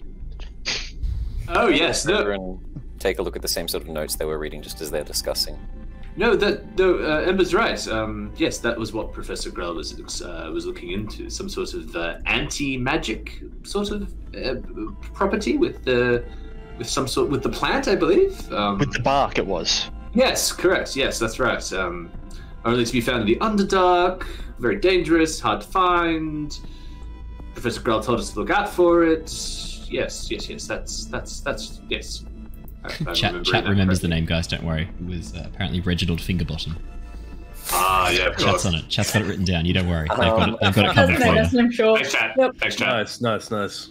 If I remember correctly as well, the tree or the thing, it was called Susia or Susa? I don't know if anyone else. I can't remember what. So. Okay. Well, taking a look across the notes here, what he said he saw, this researcher, was the Aboleth Hoot with the Kuatoans? No.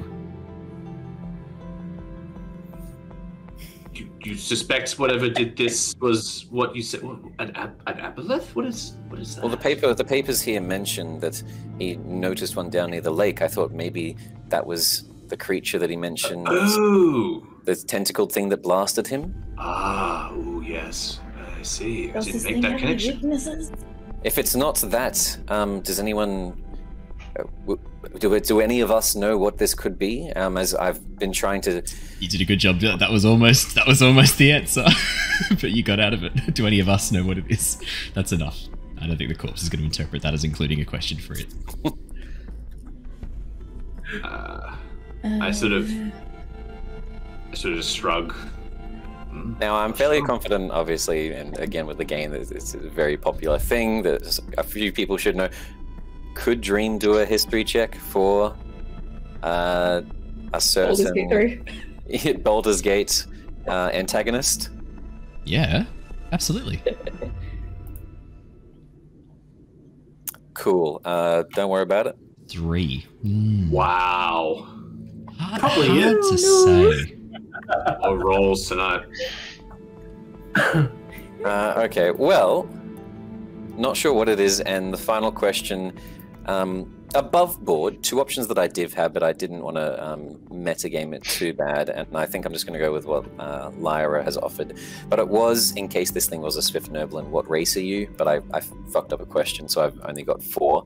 And then the other one was, what did Professor Grell do? As obviously he was really embarrassed about something, but Dream wouldn't know that. So unfortunately, with that question being lost to the wind about what Professor Grell actually did, in case this person knows, he's just going to say, where are some of your prized possessions? Ooh, good question. Where are some of your prized possessions? Table contains notes. Notes I have spent a lifetime writing. More items of interest in the back. And then you watch as the corpse slumps forward as the necromantic energy leaves it. Okay. Well, that was enlightening. Wait, what the fuck? Why is it out now? I'm gonna slap the skeleton chin a little bit. The chin disconnects, drops to the floor with a clatter, and rolls slightly across the floor. Look what you've done to the poor fellow. Yeah, well, I just spent magic and now he's just gone after like 5 minutes. I think it's your lack of mushroom powers, man. See, like when I did it, the mushrooms went through him. And then that's sort of what's caused him to animate. But you don't have any mushroom magic. Temporarily, I'm going to reach. So, I mean, I guess it probably has just sort of gone off whatever magic that you did have, but it's not, you know. It's just weak, man. Just weak non-mycelium magic. Perhaps Dream needs more training with the myconids. Yes, that's right. I temporarily It could help. Like, revivifying mushroom spores and like, no, fine, it's not worth it. It's not worth it. I'll save those for another time. Okay, I don't need spores. Maybe you're right, Lyra. The back, is that the other hallway he's talking about? Or is there another false entrance that Harry's eyes didn't see? Well, it might just be the back room behind where that tripwire is. We haven't been there yet. Also, he mentioned the notes was his live connections, but there's only this one thing here. His detailings. Oh, there's pages and pages. It's just most of them are covered in the ink and are illegible. The ink that was Does anyone have a way of... A waste of a life. Oh, fuck, what? Jesus. Does anyone maybe have any sort of mending spell? Oh, Prestidigitation might work too. I only destroy things. I only punch things. I don't fix. I am the problem. You have to understand this. I'm part of the problem, not the solution. Harry, perhaps you could disarm the tripwire there, unless I believe it's still there, and perhaps then we can... But everyone step back just in case. Oh, yes, very good. Yep. I will quickly grab up all the paperwork and sort of put it in... Actually, I don't have a backpack. I'll pass it to... I think Harry already put it... I think Ember put it in the bag of holding already. Oh, yep. Lovely. Yep. Okay, well, if we can't get it cleaned, maybe at least you could take that to Professor Grell, this man you speak of. If he knows this individual and he's a wizard, he could probably clean it up himself and learn something important. Someone to do precipitation on it later. Well, yeah, so the bag of holding should keep it safe. So, yeah, we could do that later when we get back to the surface. So, did we also just... I don't know if anyone did, but did we investigate where the bunk beds and everything were? No, yet? You guys haven't checked that out yet. While he's talking, while you were talking to the corpse, could I have been looking through there just to see, obviously if it's bunk beds and I only see one person, I'm assuming there might be someone else or someone else's things there? Yeah, of course. Do you want to make me a perception or investigation check? Let's go for a perception check. 8?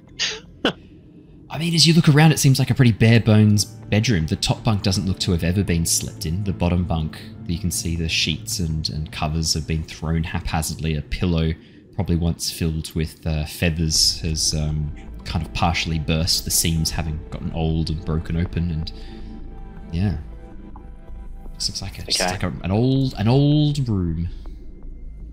Damn, okay. I was hoping to find some personal items of someone else that might have been there, but seeing that, I'd probably just go and join everyone else to head through the back.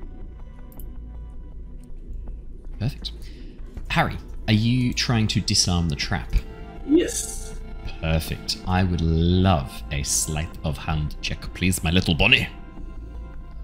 I'm going to give you disadvantage on this as well, by the way, the community disadvantage. My 22? Okay. Let's. Come on, I believe in you. Get even higher. 22 is going to be the low one. Ooh, never mind. 16. Harry, as you examine this tripwire, you can see that it's actually been very, very carefully set up. In fact, it's not sitting out. The tripwire, the ends actually go into the wall itself. This is going to be very hard to disarm. You play around with a few different ideas before finally settling on the old melted wax to set the ends of the tripwire to the edges of the stone wall. It's an easy way to disable a tripwire trap. Just basically get a bit of wax, melt it around the string and the wall to hold it in place, and you can cut the tripwire as much as you want. Won't trigger. The old weak strip. Exactly. Right as you're about to do this, you just put a little bit of pressure on the tripwire and you hear this from the wall next to you, and for a moment you are convinced you have just triggered the trap. Oh. But nothing happens. Nothing further than that one noise. And as you finish it and begin testing the trip line, nothing happens. The DC was 16. That was... When you were telling us what happened, I thought that it was a like burner phone for the tree. That's what I thought as well. Oh yeah. I do need to suddenly see like smoke coming out of thin gaps in the cupboard. Yeah. And a little sign that says "sucked in." That's what I have to say to you, Andrew. It's just a middle finger that slowly rises from the ground, accompanied by the smell of acid. Big B's hand then just like cracks into the closest person. That's it. Yeah. Harry, the tripwire is disabled. You can step on this. You can cut it. Nah, no danger to the party.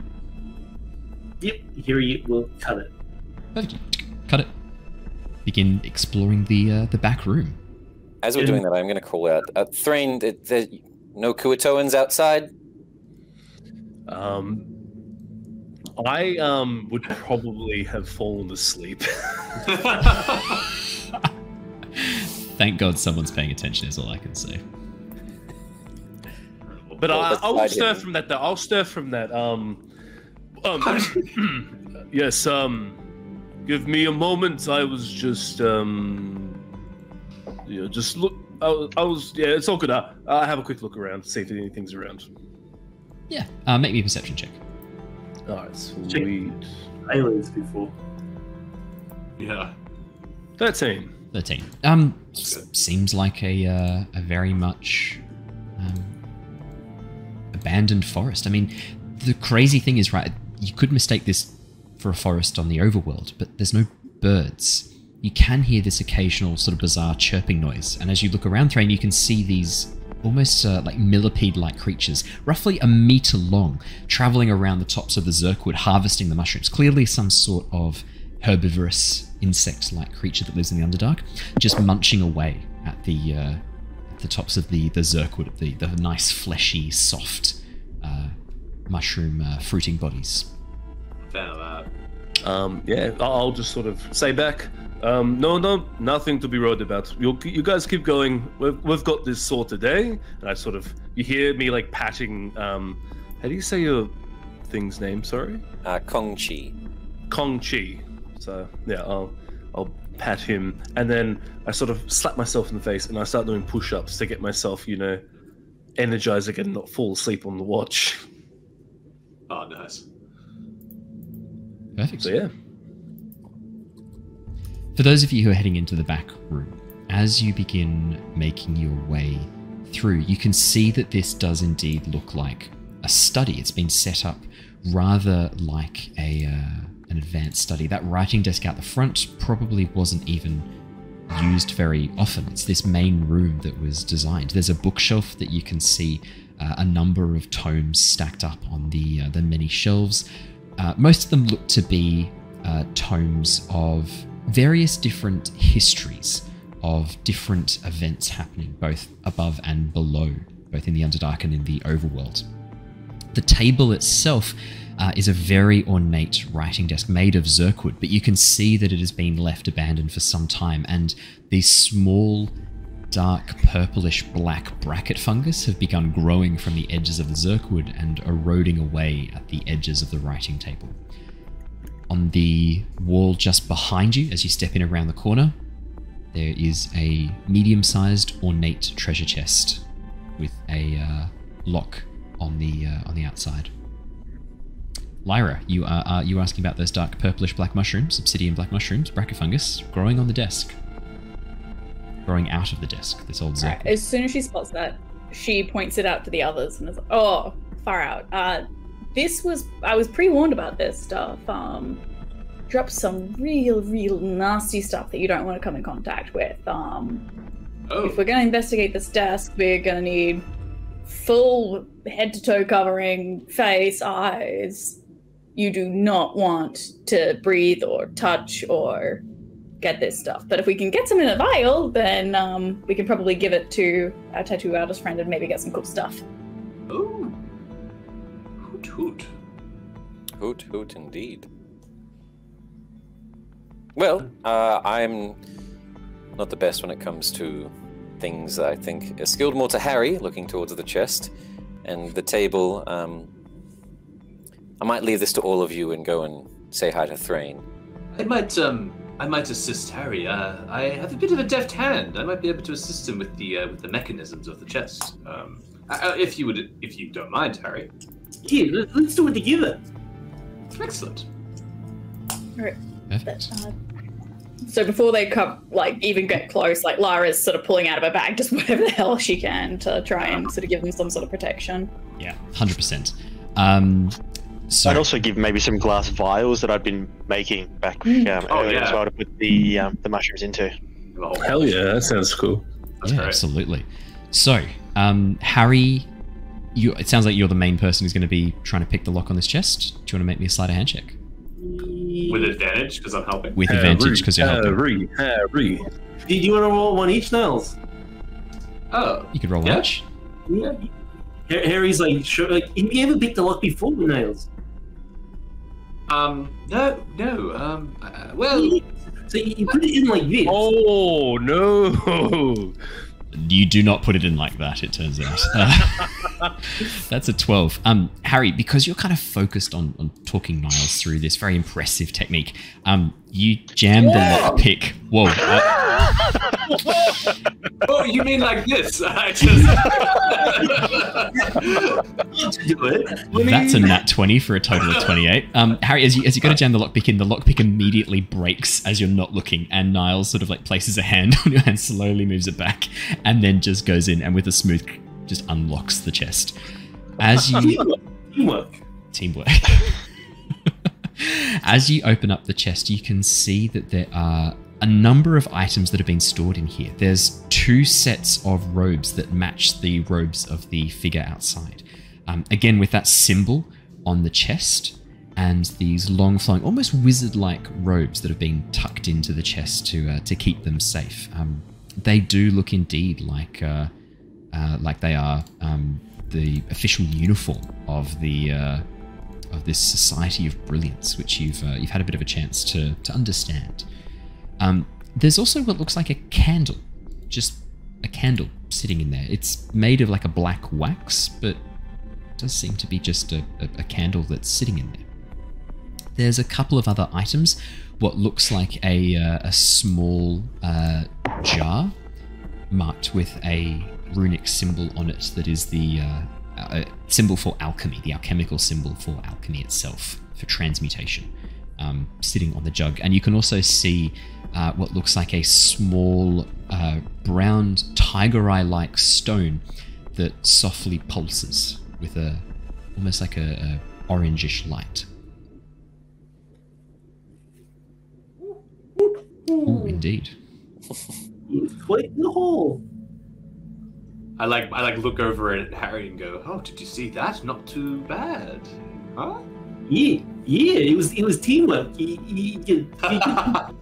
Yes, indeed. Yes, I think you must have loosened it or something. I just yeah. Harry will give you a few lockpicks. Oh, cool. Oh, why? Oh, thank you. Just in case you need them in otherwise, not being able to help. Oh no, I appreciate this. I didn't know I was such a deft hand, but all that work on creating my little business cards here must have paid off.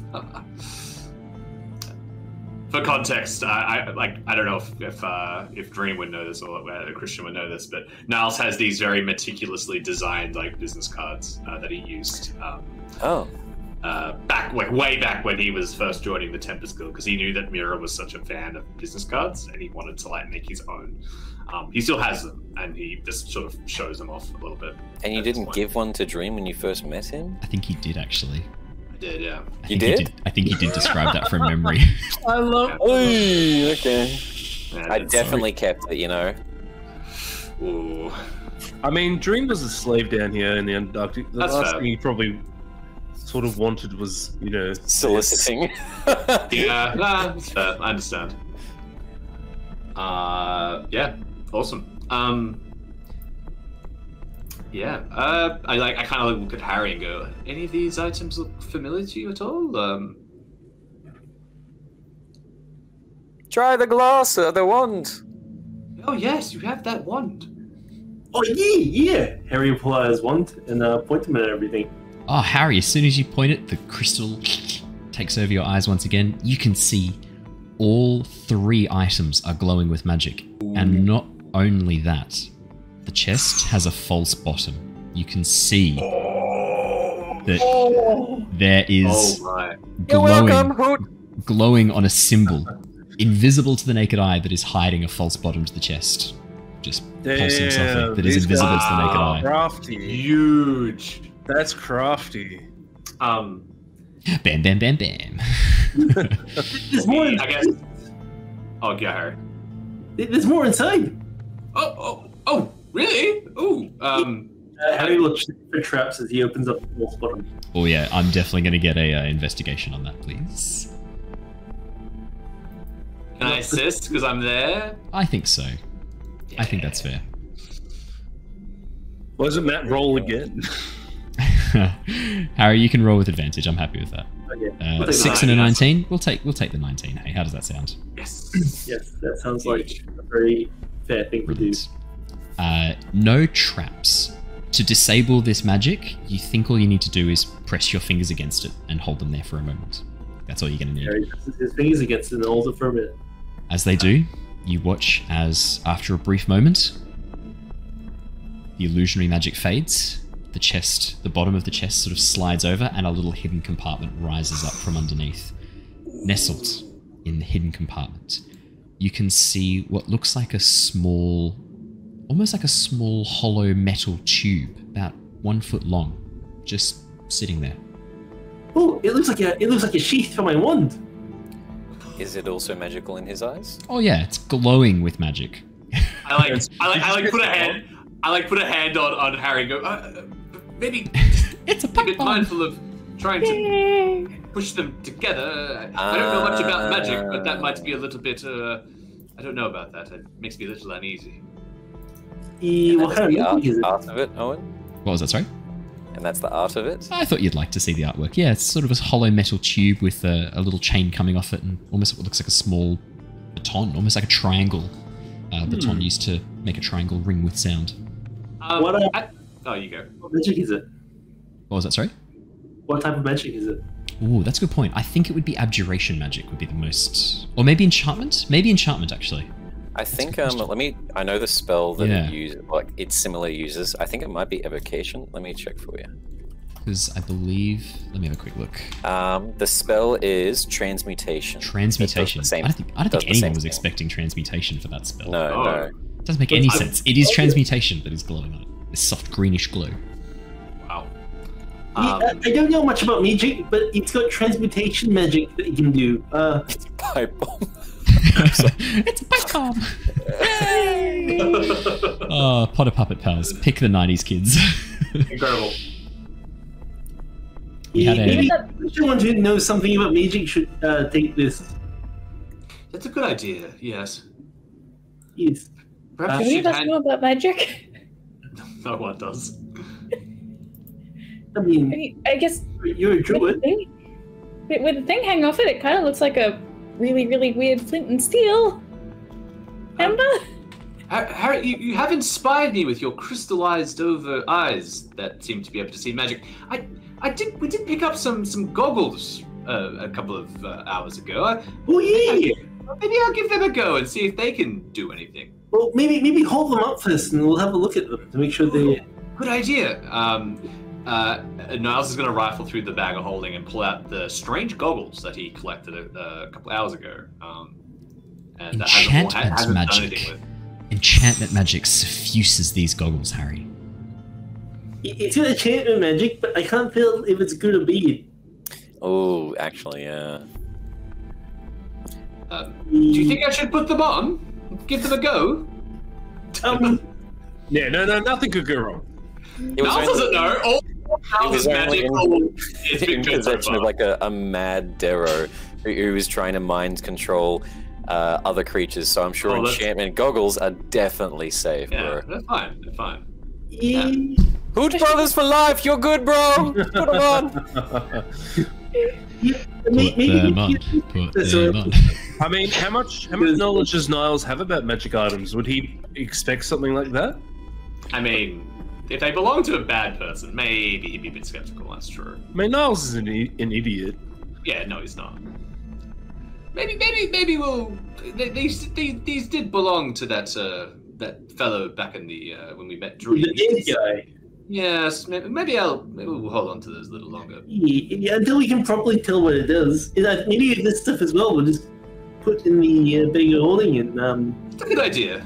I think you might have lucked out a little bit with that wand, though. I gotta say. I have no idea this has long-term effects. With the extra information, Owen, can I just do an Arcana check to see if I recognise either or? Yeah. Yeah, definitely. So, it's 8. I keep rolling 8s tonight. I mean, you've heard about magic items being cursed before. I mean, these could be, but you don't get. They seem okay. They just seem like goggles. I mean, you can't even see what Harry's going on about with this enchantment magic playing across them.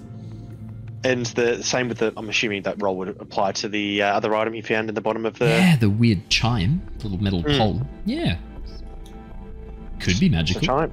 Yeah, it just looks like a little. It looks almost like an instrument, a little chime. I mean, I learnt nothing from that, so I wouldn't even probably share that. I'm just agreeing with everyone. Just maybe don't put them on, and that's a chime. So. Well, hang on to them then. I think that's the smart thing to do. I think it's safer. Yes. Yeah. And the magic robes. What magic do they have?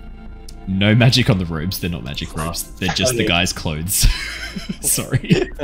None of the robes are enchanted or magical. I'm sorry. They're just his clothes. While you've got your magic eyesight, you should maybe check over the other 2 rooms that we've already been through. Just see if there's any other hidden bottom chest thingies. Yeah, these are amazing. Yeah, Harry will run to the other rooms and check it like a kid looking for a room that she's moving. Yeah, can I get an investigation check with advantage, please, Harry? Not perception? I'd allow perception. Yes! Never asked, you never get. You said that last night, too.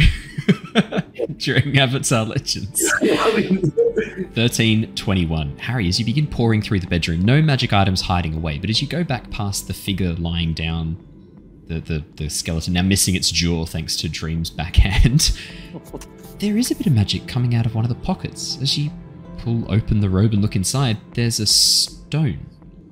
It's carved out with a hollow section in the middle, almost like a dip. And you can see hovering above it is a tiny needle. And as you rotate this stone around, almost like a compass, but it's just 2 pieces of magnetic rock. And as you turn the stone underneath, it doesn't move the needle at all. But then as you turn, you watch as the needle continues pointing in the same direction. Okay, so the needle is like effectively... Imagine like a small hollowed out section of black rock, and then above it a needle, just hovering in place above it. As you turn, the needle continues to point in the same direction. How is Harry's geography? Yeah, how is Harry's geography? It's a good question. Rabbits can navigate tunnels, but I don't think they have a sense of what north is. You have a compass in your adventuring gear? Some of you might have a compass. Yeah, actually I do. Yeah, so I think Harry would be alright in tunnels and stuff. Harry, it's not pointing north. As you pull out your compass, whatever this needle's pointing at, it's not north. Well, it's pointing to something. It might not be a direction as opposed to a thing. Niles, do you want to hold this and see if it points a different direction? Oh yes, sure. I can hold that for a sec. The arrow, the little pin stays pointing in the same direction. No matter where you turn, no matter where you move, it always points in the same direction. If it's upside down, does the pin stay in the thing? Yes, it does. Oh. What do you think it could be pointing at? I mean, it was in his pocket, so he had it on him at all times, so maybe it's something dangerous and he's tricking where it is. Is the thing that killed him? Well, I mean, but maybe we bring this back to the Myconids or even to Zaylin.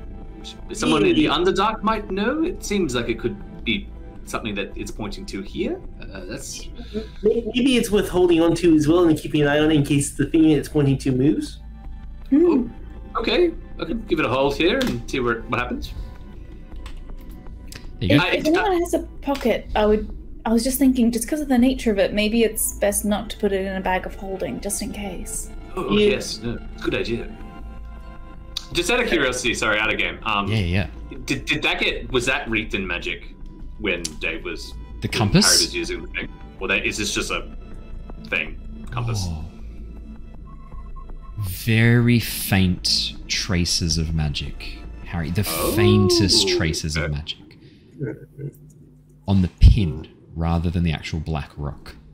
Oh, interesting. And school would be probably transmutation.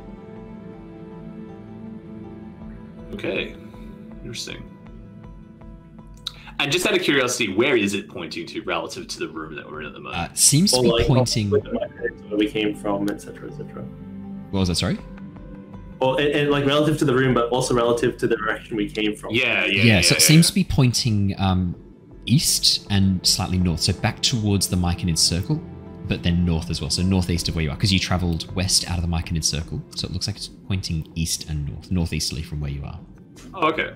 As it was being tipped upside down, halfway up, did it still keep pointing the one direction? Did it point up or down? No, the arrow stays, that little pin stays pointing in the same direction. No matter where you turn this rock, it always points in the same direction. And it rotates around it to maintain that position. It's almost like it's in geostationary lock, pointing in that direction. The only time it moves is X, Y, and Z. But the actual direction it's pointing never changes. So it does move on the Z axis? Yeah, it has to move on Z axis. Yeah, sorry. It stays on X and Y. But, so if Harry crouched down while holding it, would the arrow sort of start pointing upwards? No, not from this distance. Not from this distance. But if you were to be closer, then yes, it would change. The DM broke the game. He told us that it's really far away, guys. Right in the notes. Well, to be fair though, even if it was pointing at Crassus, if you crouched, it would still stay pointing in the same direction. Even 20 meters at that point doesn't make a huge difference. But sorry, just to check, it's the same level as us, height. That's what I was trying to get at. It's perfectly. Yeah, it's almost perfectly pointing. So you could hold it up and down, and it would just stay. Just stays. Yeah, it doesn't seem to change very much. Cool. I guess Threign. I guess Niles just sort of goes, "Oh, well, okay, then I'll hold it here in my pocket for a bit. It's a bit strange that it's floating, but he puts it in a pocket." I've written down the items: strange chime, black candle, strange jug, glowing tiger eye, strange compass. When you find out what they are, I'll replace them. So, harkening back to before, Niles has Threign on his mind. Yeah. So that's just a little thing I noticed. Harry, you can remove strange wand from your inventory and update it to wand of magic detection. I think you've figured out what this wand does at this point. It has 3 charges. You have spent 2. You get 1 charge left. It recharges, I believe it's 1d4 at the end of each day. No, I just rolled that at the end. Very handy, very handy. 1d3 expended daily charges at dawn, it turns out. Yeah. By this point, when Dream makes his way outside with Threign and Kongchi. Yeah. I'm doing those elaborate sort of handstands, and I'm sort of doing a push up that way. Yeah. Because I actually have really good agility. I have good dexterity, so that's what you see as you walk out. Or take a couple of steps beside you, just looking out across the forest, still unsure whether we're safe or not really feeling safe anywhere in the Underdark. Threign. Yes, give me a sec. We'll get out of that sort of stand up, sort of stretch You myself. can continue, I'll spot you, bro. So, I was wondering, I got some thoughts in my mind, I guess. You seemed very eager when I was talking about all the revenge stuff. Have you had to do, or have you got someone that you're looking for as well, or stuff like that? Give me a sec. I'm just gonna have a quick look at my backstory. I'm just gonna have a quick look because I don't remember. I wrote this a while ago. Threign has a flashback moment. Well, I think what we might do then, because I think this sounds like it is part of a slightly larger, longer conversation, and we have just crossed the 2-hour mark. Maybe we'll save that for the beginning of the next session, because I think that might nicely tie into what's happening. All right, it's done. So I'll add a note in there. I think we'll start with that conversation, and as the rest of you sort of make your way inside the cave, just doing a little bit of a tidy up, I think we'll end on there. Not so much of a cliffhanger, but that's okay, because we'll be starting the next session with a bit of excitement. So I think that's a good place to wrap up for tonight. So thank you so much, everybody who's been joining us. It's been absolutely lovely having you along for the ride. Unfortunately, there is no session next Wednesday. We will still have Curse of Strahd on Monday. It's just these guys I hate, apparently. But I had to say, one of you was going to say it if I didn't jump in and say it first, so I did have to quickly get in beforehand. No, unfortunately, I'm away for a little work trip, so from Tuesday to Friday, so I won't be able to run the session on Wednesday. But do not panic, because it's only 1 week we're taking off, and then we're back all the way up until Christmas. Is that what you call cruises? A work holiday? What, vodka cruises? Or cruise? No, like a cruise. Oh man, is that what we're calling work nowadays? I wish. That'd be great. That'd be much nicer. I'm heading to Radelaide. Hey. So thank you so much for joining us, everybody. If you're watching this on Twitch, don't go anywhere. We're going to go and raid another one of the lovely channels that we often like to raid on a Wednesday night. I'll quickly see who we're going to raid. I always like to give a bit of a shout out for those who are listening recorded. There's no one that we follow who's currently streaming. Let's pick someone new then to come and raid. Who's streaming D&D right now that we can go and stream? There's a group called Dice Legends who are doing a session called Besties and Backstabbing. I think that sounds like a good. Let's go get Besties and Backstabbing. That sounds perfect. We'll go raid Dice Legends. Perfect. So let's have a look. For those of you who are watching this recorded on YouTube or on listening to it on podcast, thank you so much. We are only 10 legends away from the 1,000 subs on YouTube. So 10 of you, just 10 people can become bloody legends with the click of a button. That's all it takes. Make a separate account. I can't condone that. Thank you. Could call your follower base the Lost Souls. Yeah. I could. That's not bad. I think up until now I've just been calling them bloody legends, but maybe I should be referring to them as the Lost Souls. Yeah. They all congregate here to watch with you in the Valley of Lost Souls. Oh. Yeah. Okay. I think maybe that's what I call the YouTube membership. It could be fun. But thank you so much. Stay safe. Stay well, and we will see you all again really, really soon. But until then, farewell, everybody. Bye. Bye.